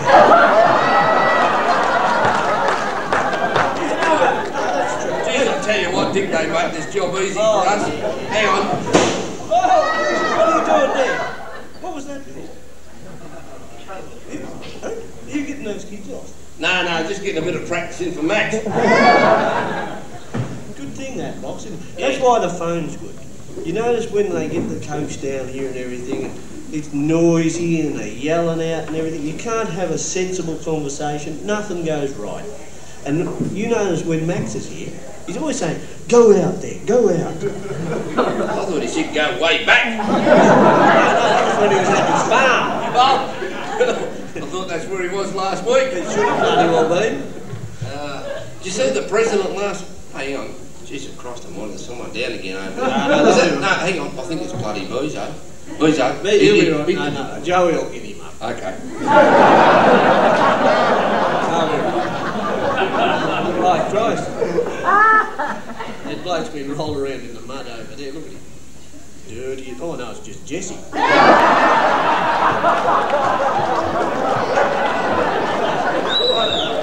I tell you what, I was giving Jesse a rub down out there earlier, and when he got up, he thought it'd be a bit of a fake. Because that blanket was all black and dirty. Oh, look, this stuff's coming off him. You're not wrong, you know. Tell you what, Wood had a go at me the other day. Fair dinkum. Oh, bloody using too much tape. Oh, Jesus. When I told him how much we were using on the netballers, God, he went right off. Half a roll? He said a half a roll on the netballers? Yeah. Geez, I'd like to have half a roll on the netballers. So we would, yeah. I'll tell you where we've used a lot of tape. On Weaver's boots. Oh, I'll tell you what, this is a hard day, Dick. It is, but Christ almighty. Is it quarter time yet, or is the game nearly over? I think it's over. Hang on. I've been out in the middle of How many ice packs do we need? We need a couple of eye packs. I'm not sure how many ice Moggy packs. goes around bashing everybody with his eye. Wish they get this bloody phone working properly. You there, Beam? Nah, can't get anyone. Hang on.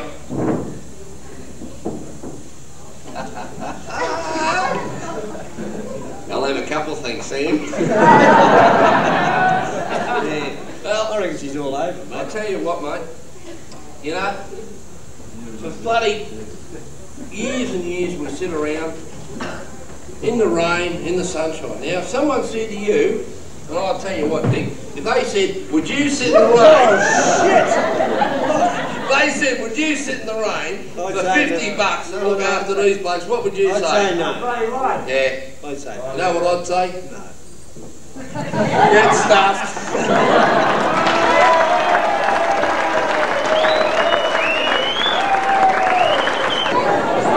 Yes, there we are again, Jeffrey, well done. Anyway, still rock and roll time, and we're moving along, and we're going to have a lovely little singer now, and it's all the way from downtown Melbourne.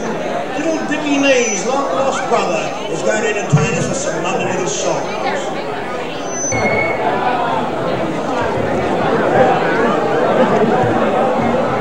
Righto, now I need some help with a few of these songs here.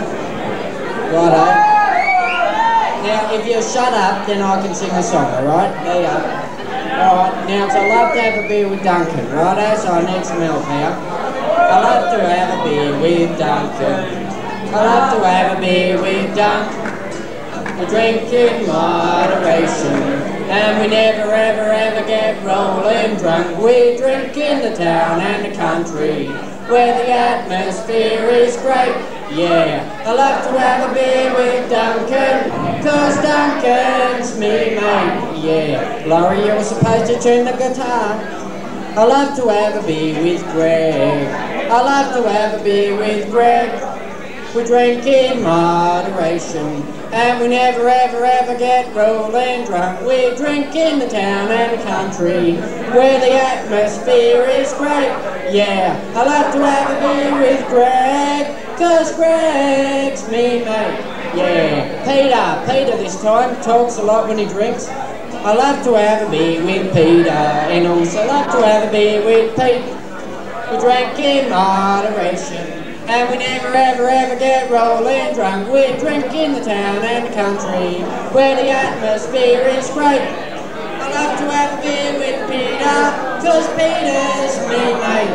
Yeah. Righto, now I've got one more. Shut up please.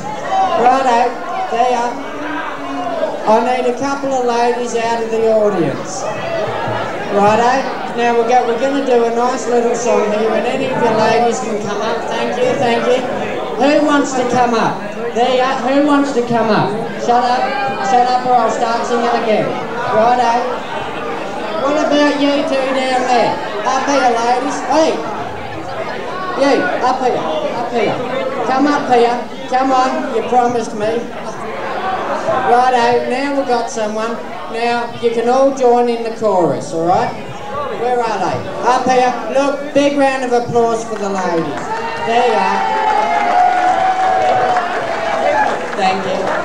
Now I've got you up here. Righto. Now, it's called If I Were a Butterfly. You should all remember it. Now, you know the actions? You know the actions I've told you 100 times.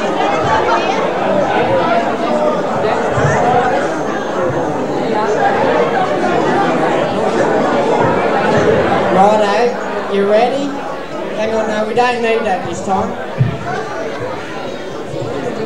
You ready? Righto, yep, that's a butterfly. Righto, everybody.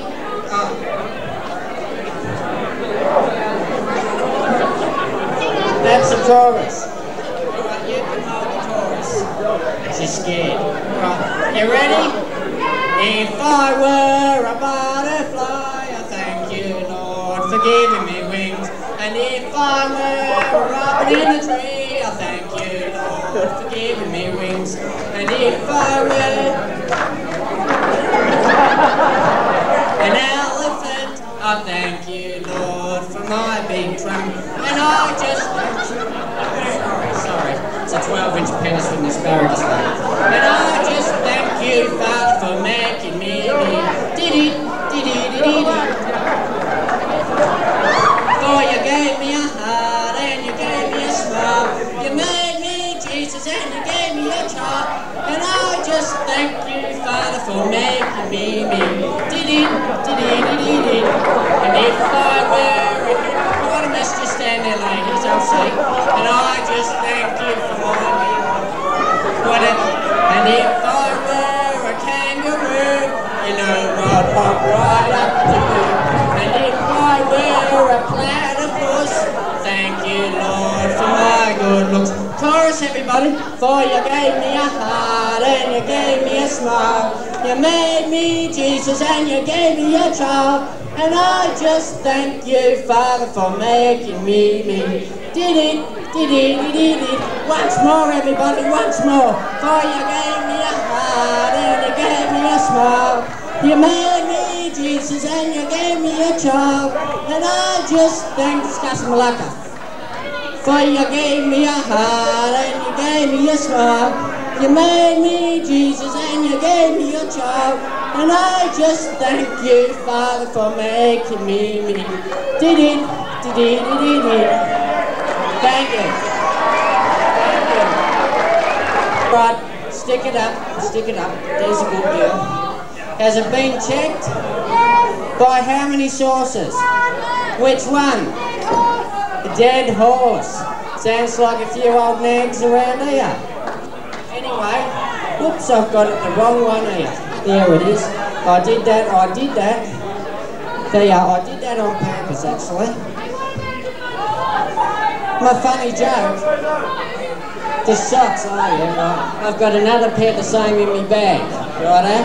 There, I was going to say more, but I want to get on with it, righto? Now, you see, if you shut up, I've got something to tell you down at the bar, please. Booze and bullshit, that's all it is. Now, 40 Deaf and Dumb went to the Cobram Hotel 3 weeks ago. There you are, it's all down there. Anyway, they took the same bus driver as they took every year before, right? Now, it was a pub crawl, just in case I forgot to tell you like normal. Now, what happened? The bus driver had to explain to the barman that this means beer, this means Southern Comfort, I forgot that accent, and this means Bacardi, right? So he did that.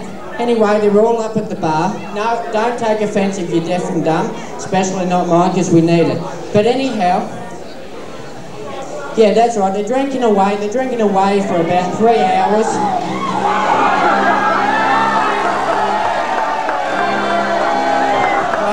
Piss off, you don't say. Go. Get your shit out. Righto. Now shut up, turn it off. Alright, now, they'd been drinking for about 3 hours. Anyway, then they all of a sudden took a step back from the bar and started waving their arms in the air. They took a step back from the bar and started waving their arms in the air. Anyway, so the bus driver had already gone to sleep. Anyway, so the barman went out. Right, so the barman went out and woke the bus driver up and said, oh no, they've all stood back, waved their arms in the air. He said, what's wrong? And the bus driver goes, oh no, we're going to be here for hours now. And he said, why? And he said, because I started singing. Anyway, that'll do. Thank you very much. And I'm not a liar. He's a very good boy. He's developed well. Okay, folks, the show must keep rocking and rolling and moving along. And ain't it getting better or worse? I'm not too sure. But it's time for an advertisement now. We know Wayne Collins is here. We know Ronnie Murphy's here. And all those lovely people from the State Bank. Used to be called the Piggy Bank. Now it's one of the biggest and best banks in Australia. Thank you for the free ad. Okay, a little skit on the State Bank coming now.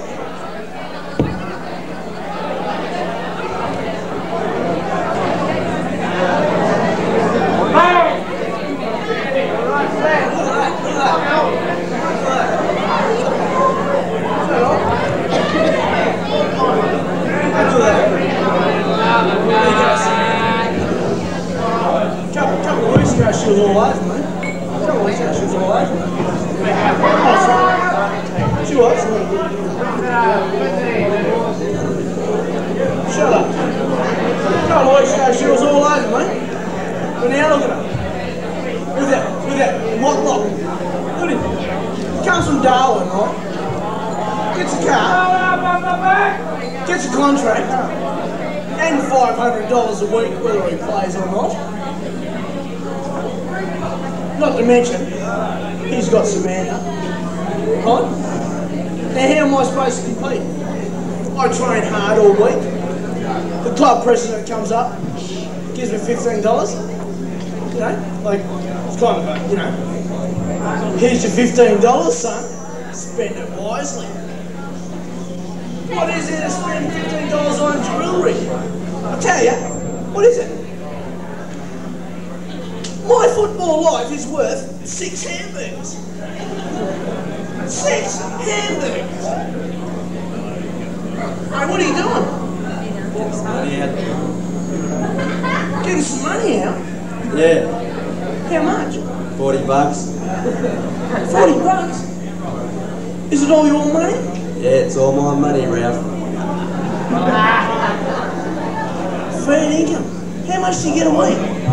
$15. $15? Buy a hamburger. Yeah. And I want you to imagine now next Saturday's game, Dick Moody's going to do the trick. Imagine Shakespeare at his best. This is Maxie Campbell's pre-address to the players before the game next Saturday. Okay, Dick.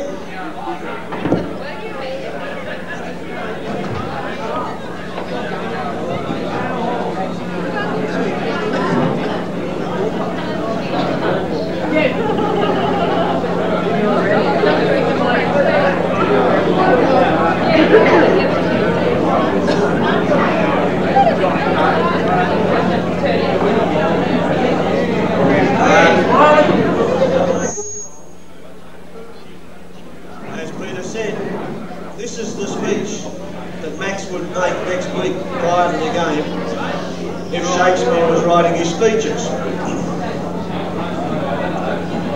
Once more we face Mulwala boys, once more. A daunting team to tackle head to head.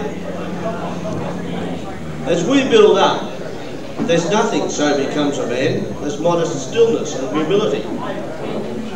But when the siren blast blows in our ears, then imitate the action of the tiger. Stiffen the sinew, summon up the blood.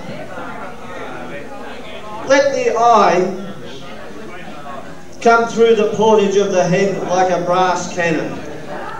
Disguise fair nature with hard-favoured rage. Let the brow o'erwhelm it, as fearfully as does the gaulled rock. O'erwhelm and jutty his confounded base, swilled with the wild and wasteful ocean. Now let the teeth be set, and stretch the nostrils wide. Hold hard the breath, and bend up every spirit to his full height.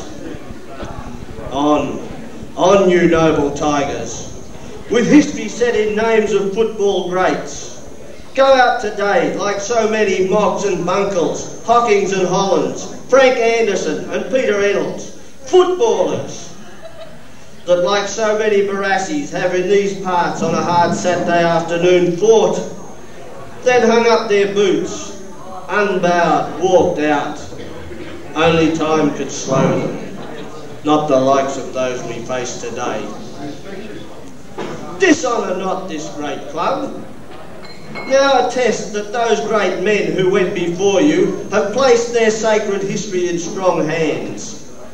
Be models now above the lesser clubs and show them how to play. What's that, I hear a cry for one big man? Who among you wishes it so? If we are marked for defeat with honour, 'tis hard luck.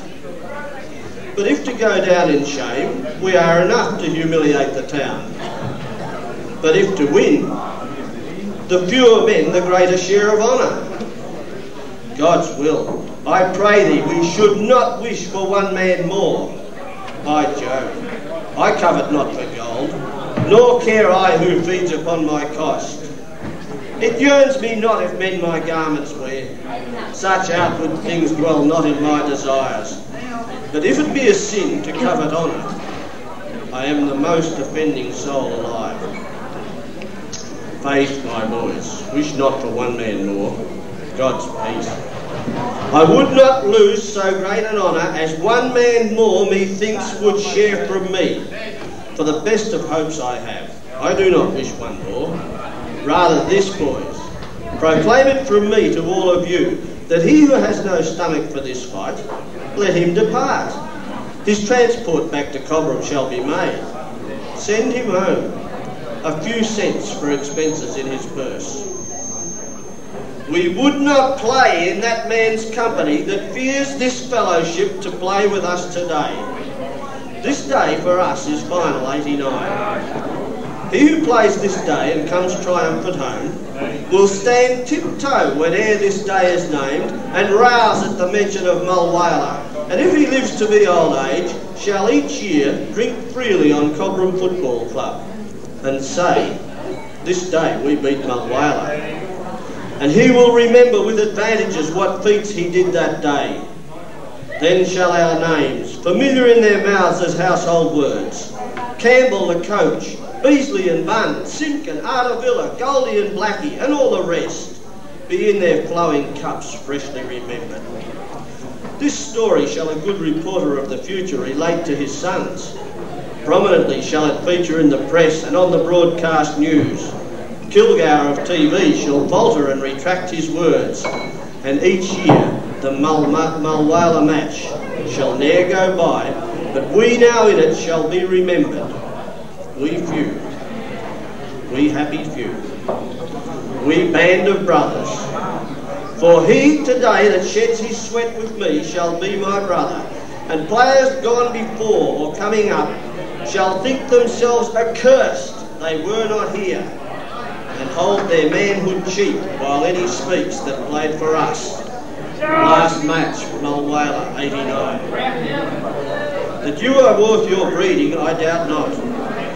For there is none of you so mean and base that hath not noble lustre in your eyes. I see you stand like greyhounds in the slips, straining upon the start. The game's afoot. Follow your spirit, and upon this charge cry, God for Maxie, Cobram, and the Tigers.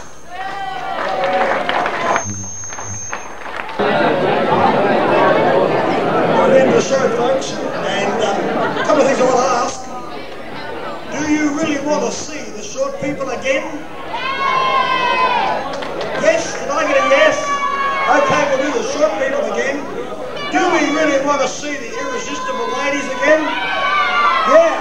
So we're going to do 2 acts twice. We'll do those 2 acts twice only. And we've got 2 beautiful acts to go. We'll bring on Bunny and the Bunnettes. Coming right now. We won't worry about setting up, it's on. The fast show's a good show.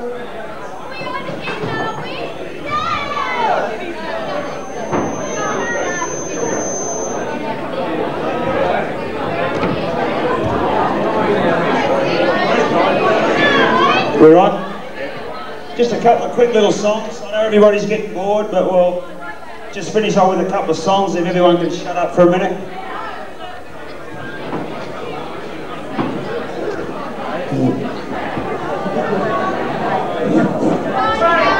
Yo! Right, we're just going to wait for the music.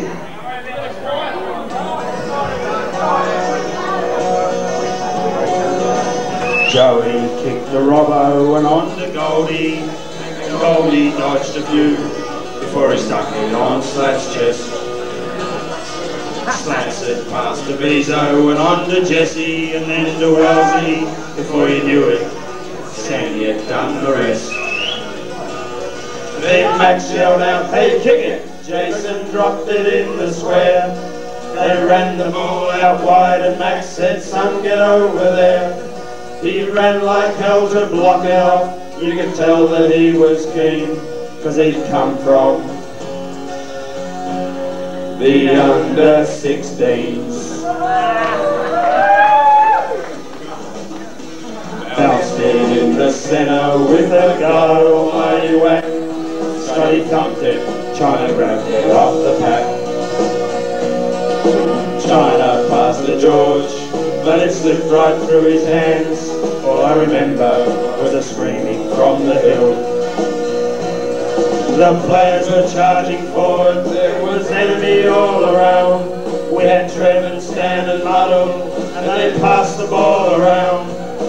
Muddle kicked the goal, couldn't believe what I'd seen. He never kicked one in the under-16s. Put dudes in the pocket, but he didn't do a thing. He was happy just to get a run. The week before he'd spent half the match on the bench. He was grateful his big chance had finally come. They bounced the ball, the rucks flew high, big boots came charging through. The ball was coming my way fast, he said, shit, what do I do? He looked across at the fullback, he didn't have a clue. He was also from the under-16s. And Joel said, tell me, Wayne, why you didn't vote for me? I could have been a champion if you'd only let me be. I could have been a champion, but it wasn't meant to be. Now it's back to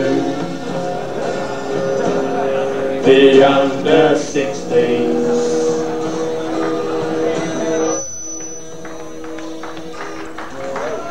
Thank you.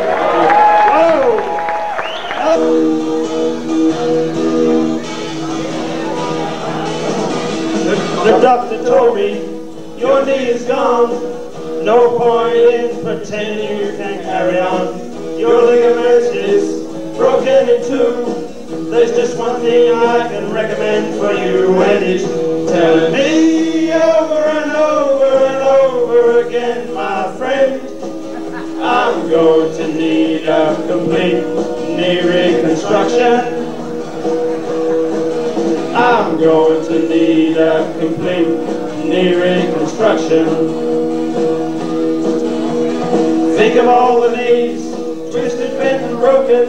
Think of all the words about the injuries that are spoken. You may want to play football till your dying day, but if your knee's up to shit, there is no running away. Just tell me over and over and over again, my friend, I'm going to need a complete knee reconstruction. I'm going to need a complete knee reconstruction. I came out of the plaster 3 weeks from the date. That medial ruptured, it was shut the gate. The doctor said, son, your knee's looking great. Don't worry, boy, only 12 more months to wait. And you tell me over and over and over again, my friend, I'm going to need a complete knee reconstruction. I'm going to need a complete knee reconstruction.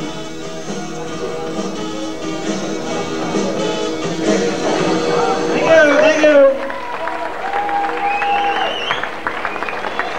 Couple more short ones. The next song's about one of the Cobram Footy Club's favourite sons. He can't be here tonight, he's laying up there in hospital, but we'll sing it anyway. It's about Moggy.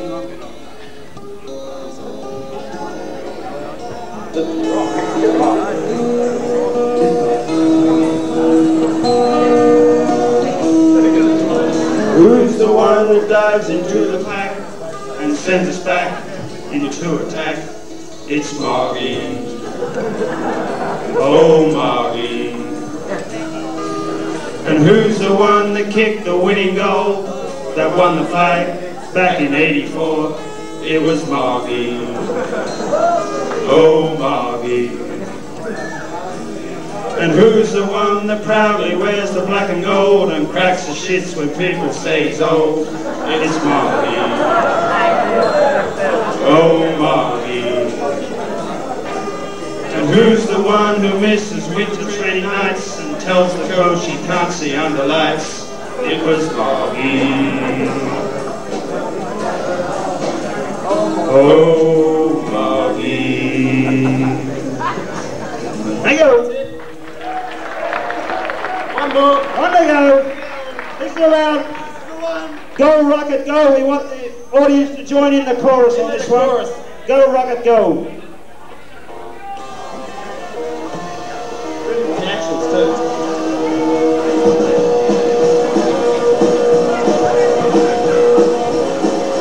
Down in Cobram town, there's a big fullback. He's the one that's always worn yellow and black. Some they say he looks a little overfed, but he can drink a pewter mug standing on his head. Got a reputation for having a dip. The coaches mustn't think so because they give him the stick. Go, go! Go, Rocket, go, go, go! Go, Rocket, go, go, go! Go, Rocket, go, go, go! Go, Rocket, go, go, go! Rocket, be good. He's built like a dunny made of concrete and brick. Footwork isn't snappy, but the boy can kick. Doesn't fancy training much in January, but come the finals time, he knows where he'll be. Never has a lot to say, but we don't know. On a Saturday night, he doesn't wait for a show. Go, go! Go, Rocket, go, go, go! Go, Rocket, go, go, go! Go, Rocket, go, go, go! Go, Rocket, go, go, go! Rocket, be good.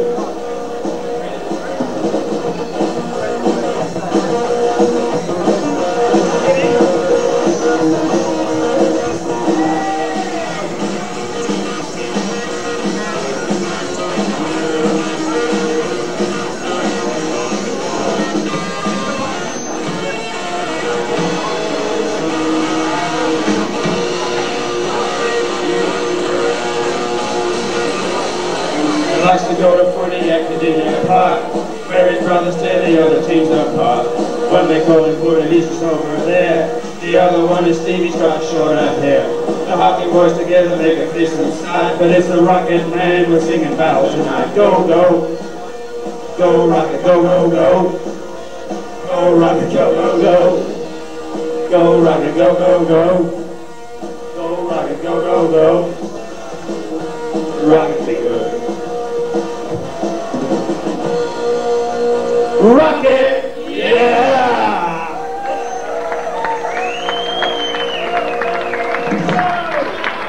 Fantastic. And do you realise that Fraser Taylor had a little shave? He's had a 3-month beard on, grew about 1 fraction of an inch, but he shaved it off to look like Bunny and the other boys. Sensational act.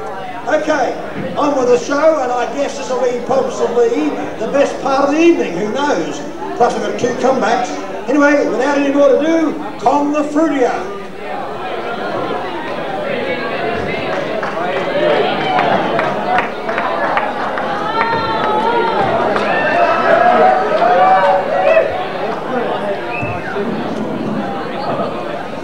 If you don't shut up, it doesn't matter. I'm a con. I come up here to Cobram because I've got a lot of friends up here, eh, Mr. Guy? And Mr. Conti. They got all the fruit for me and I take it down to my shop in the Melbourne. It's a wonderful place. I say, how long before I get the fruit? Couple of days. Bullshit. 2 weeks. Hasn't turned up, Joe. What you doing? He said, my fruit is beautiful. I say, it's shit. But it doesn't matter. They buy anything in Melbourne. I got a lot of stuff in my basket we can use here. He said, my wife's a basket, she only just forget about it. And I know that what she's not happy with me pinching the basket to bring to the football club review. So I'm a rock when I get home tonight. If she hits me on the head, it doesn't matter. I'll get over it in a couple of days. Fresh like yours, Jack. Looks like yours, Tony.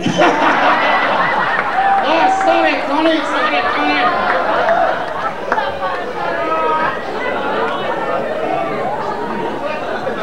I don't know who's that.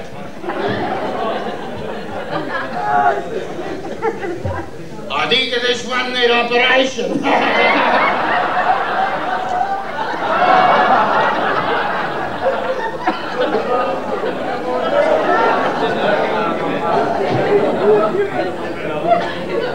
She's a bit sick, but she'll be apples.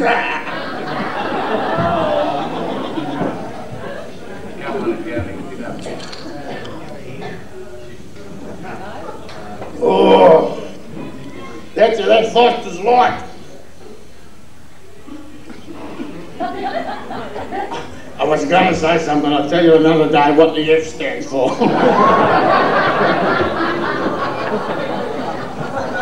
It was like the young couple down near Thompson's Beach, effing near water. Doesn't matter. Doesn't matter. Must belong to Marika. I wonder where is my Marika? Marika! Where is she? Come here, Marika. I want you. I need you. I think I've had you. Oh, Marika.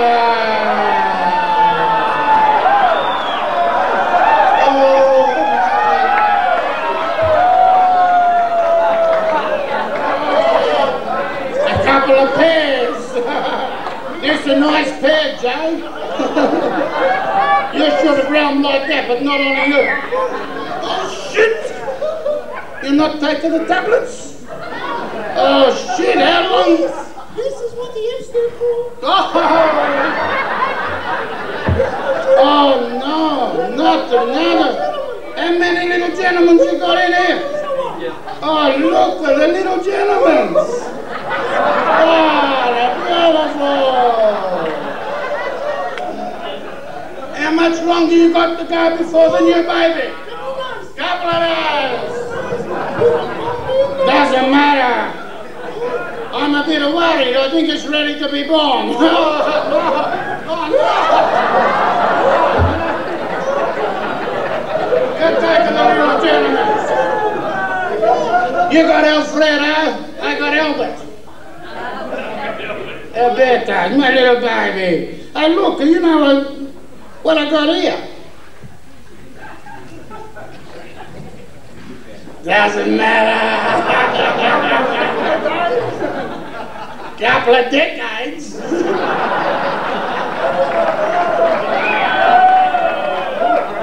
Here's a company, as you can see, the family planning clinic run by Con.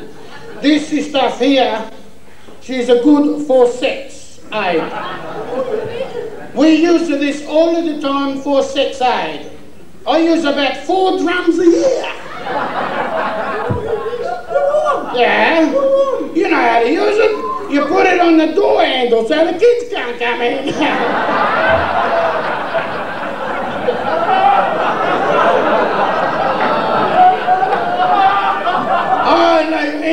Back in Athens, we had a couple, a young married couple. They got a problem. They got the Vaseline mixed up with their putty. Yeah, their windows fell out.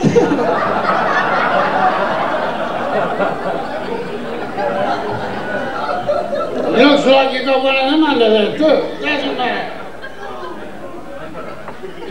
Ah, look at this. You get into that, you drink of the piss, I'll tell the stories. That's a nice bottle of Italian wine. I think if we go to football next week at a Malawala. Sorry, Les. Oh, was a bit too wild in the crowd at Malawala. We'll be ready for the bastards. If they come up now, it doesn't matter. We'll be waiting. Oh, shit, Marika. Happy Mother's Day. Happy birthday, I only got 2 flowers. What? This one's a bit like me. Doesn't matter. Doesn't work. Oh, shit.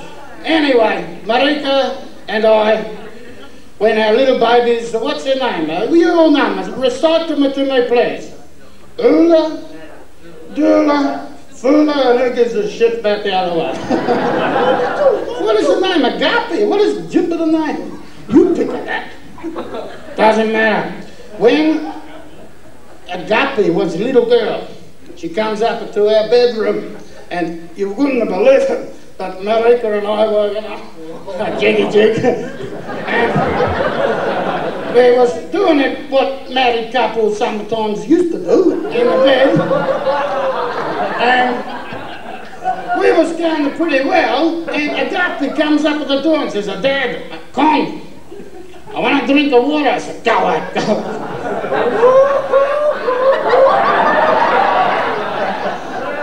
So much a jiggy jig for you. Anyway, she said, come back.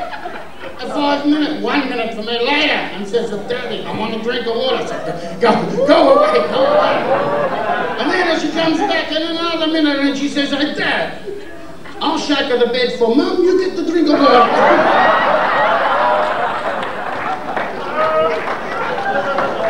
I got them written on the arm. We got a good daddies. Doesn't matter. I come home one day, Marika, I've been out to sell the fruit. I come home too early, about at 10 o'clock in the morning. There's a Marika on the floor, scrubbing the floor in the kitchen. Still got the nightie on. So old Con sneaks up behind you. Never let a chance go by. Never let a chance go by. So, Con and Marika do very quickly what the married couple sometimes do in the kitchen when they're scrubbing the floor. Anyway, we's finished. I ain't. About Marika? Doesn't matter. So, all the jobs are finished. Oh, that's when it started. Yeah, it was about 9 months ago. So I stand up, put the back of the nightie where it was, and go, kick, right in the bum. She said, what you just kicked me for, Con? We just made it the most beautiful laugh we ever made. I said, yeah, you bitch, but you didn't even turn around to see who it was.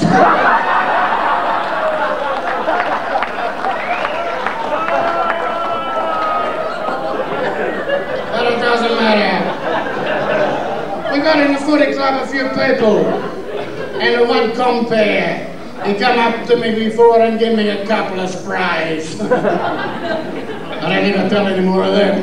We'll stick with the dirty ones. Anyway, it doesn't matter. We've got to go home, and we're not going to make love ever again. Let's go. Come on.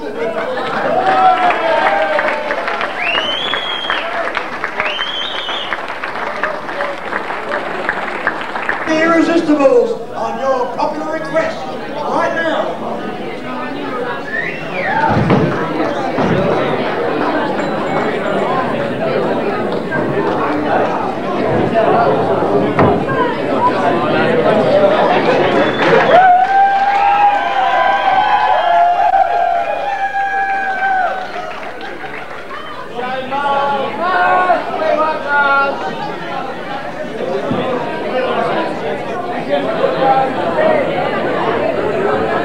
Thank you very much. We have all the girls in the event that would like to thank you very much for the encore. Very pleasant. Thank you very much. Okay, where we go?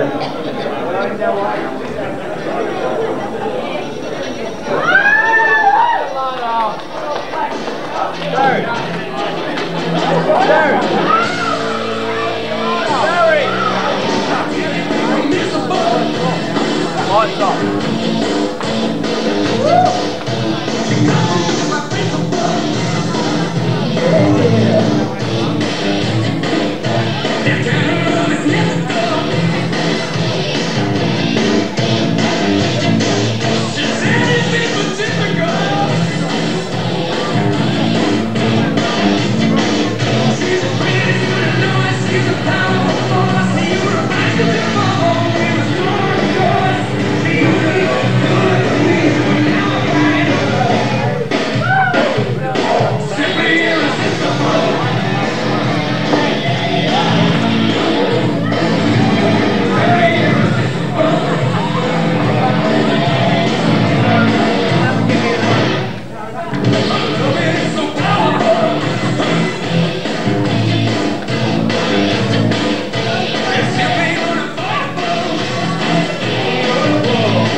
I think you should stand or sit backwards a bit. Never before, it's a very visual show. It's worth looking at, it's fantastic. So those people over here who want to look, those people over here who want to look, move a bit forward.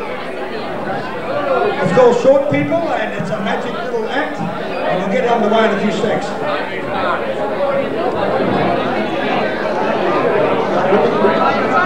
And the main motto is it's audience participation.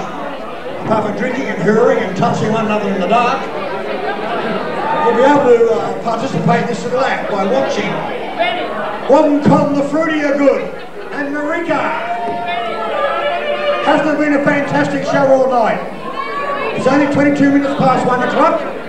The show is not quite finished yet because this show is worth watching. I know we have some guests late at night, which is excellent, so enjoy this. And I'll be back in a few minutes after the show to thank people. Hi there. Wait, can I have that one back?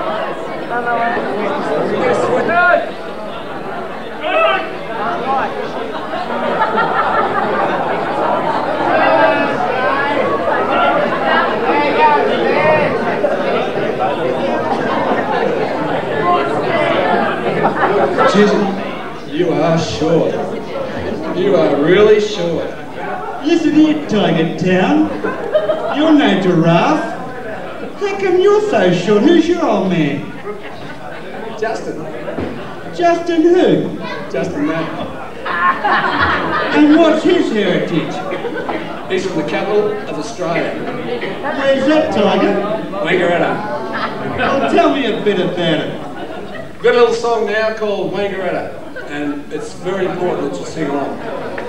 It's called the Wangaratta Water Polo song. If you just follow me, things will be good. The chorus is Wangaratta, naughty Wangaratta, Wangaratta, naughty polo team. Have we got the matted hair? Matted hair? When we say, have we got the matted hair? You folks say, yes, we've got the matted hair. Okay, here we go. Have we got the matted hair? Yes, matted hair. Matted hair. From the chlorine. Wangaratta, naughty Wangaratta.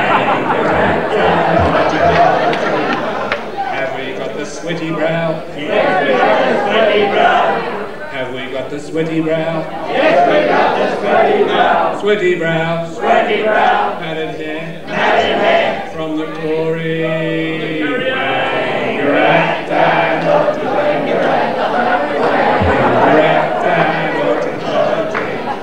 Have we got the bloodshot eyes?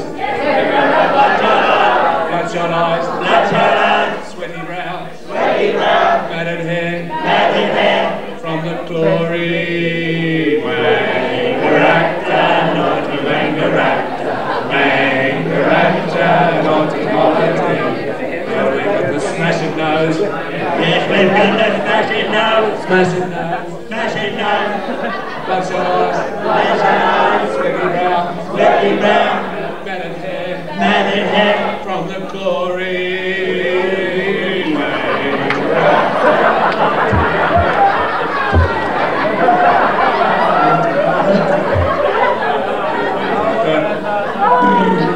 Have we got the lips?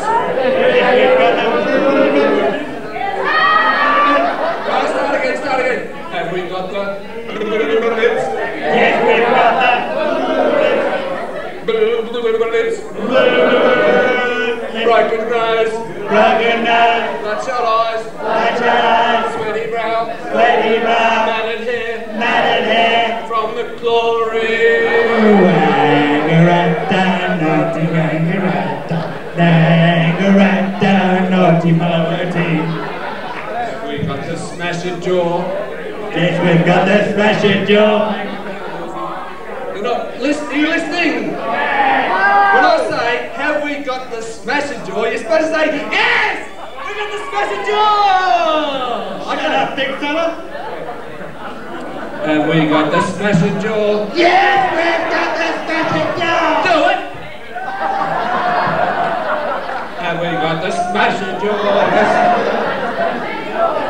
Oh, Jesus, slow audience. Have we got the smashed jaw? Yes, we've got the smashing jaw. Smashed jaw. Smashing jaw. Broken nose, bloodshot eyes, sweaty brow, matted hair, from the glory. Wangaracta, naughty Wangaracta, Wangaracta, naughty melody. Have we got the sloppy tits? Yes, we've got the sloppy tits. Slop your tits. Slop your tits. Smash the jaw. Smash the jaw. Broken nose, bloodshot eyes, sweaty brow, matted hair, from the glory. Wangaracta, naughty Wangaracta, Wangaracta, naughty melody. Have we got the big fat tongue? Yes, we've got the big fat tongue.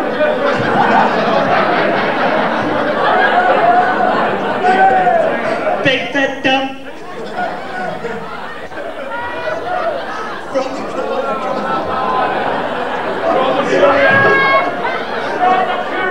And the floppy tits. But a good point. Come on, Tom.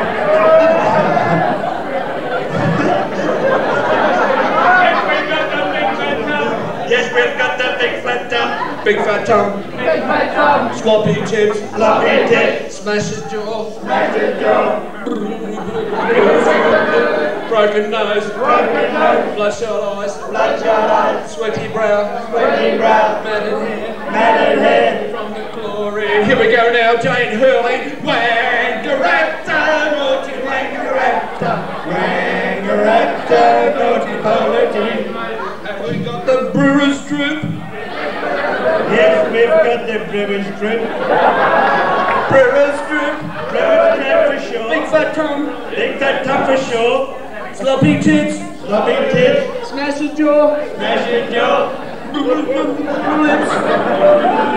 Broken nose. Bloodshot eyes. Bloodshot eyes. Sweaty brow. Sweaty brow. Matted hair. Matted hair. From the glory. Wangaracta, naughty Wangaracta. Wangaracta, naughty melody. Have we got the knocked knees? Yes, we've got the knocked knees. Not really. Knees. You know any Don Betty's? He's got the big fat gut. Have we got the Don Betty belly? Yes, we've got the Don Betty belly. Don Betty belly. Don Betty belly. Sloppy kicks. Sloppy kicks. Smash your jaw. Smash your jaw. Broken nose. Broken nose. Bloodshot eyes. Bloodshot eyes. Sweaty brow. Sweaty brow. Matted hair. Matted hair. From the glory. Wangarata, naughty wangarata. Wangarata, naughty bolity. Last verse. I'm sure you're very happy about this. We've got that pigeon toes. Yes, we've got the pigeon toes. Pigeon toes, really quick. Pigeon toes. Somebody get from the courier. Have you ever heard so many dumb tricks in your life? Alright, last one. Really quick. Sing with us because this is the last verse. We're all having a happy night. Have we got the pigeon toes? Yes, we've got the pigeon toes. Yes, we've got the pigeon toes. Pigeon toes. Pigeon toes. Knocking knees. Knocking knees. Burrow stroke. Burrow stroke. Big fat tongue. Big fat tongue. Sloppy tits. Sloppy tits. Smash your jaw. Smash your jaw. Broken nose. Broken nose. Bloodshot eyes. Bloodshot eyes. Sweaty brow. Sweaty brow. Matted hair. Matted hair. From the glory. Wangarata, naughty wangarata. Wangarata, naughty bolity.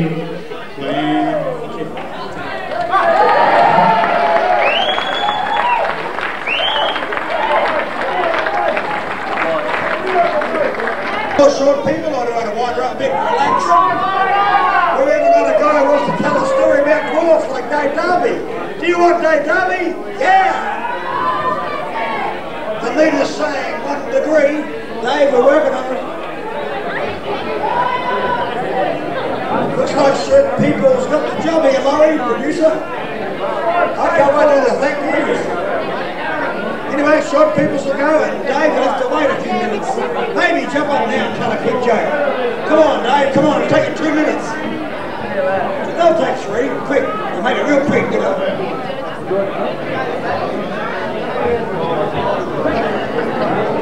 Thanks, Peter.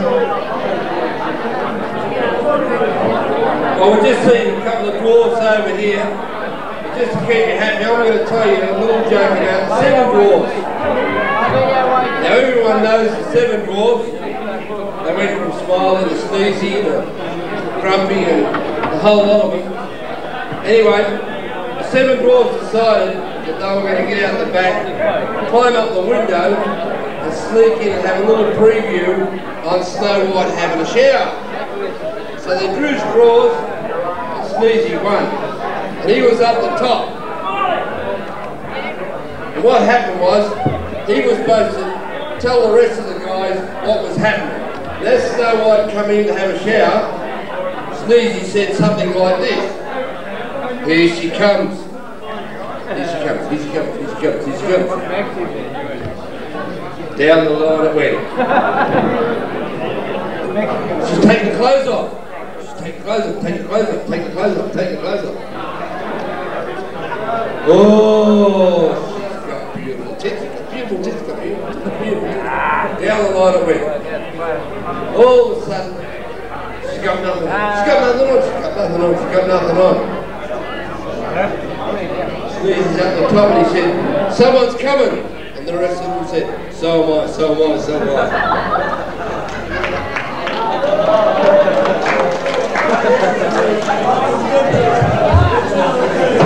Very short act about short people.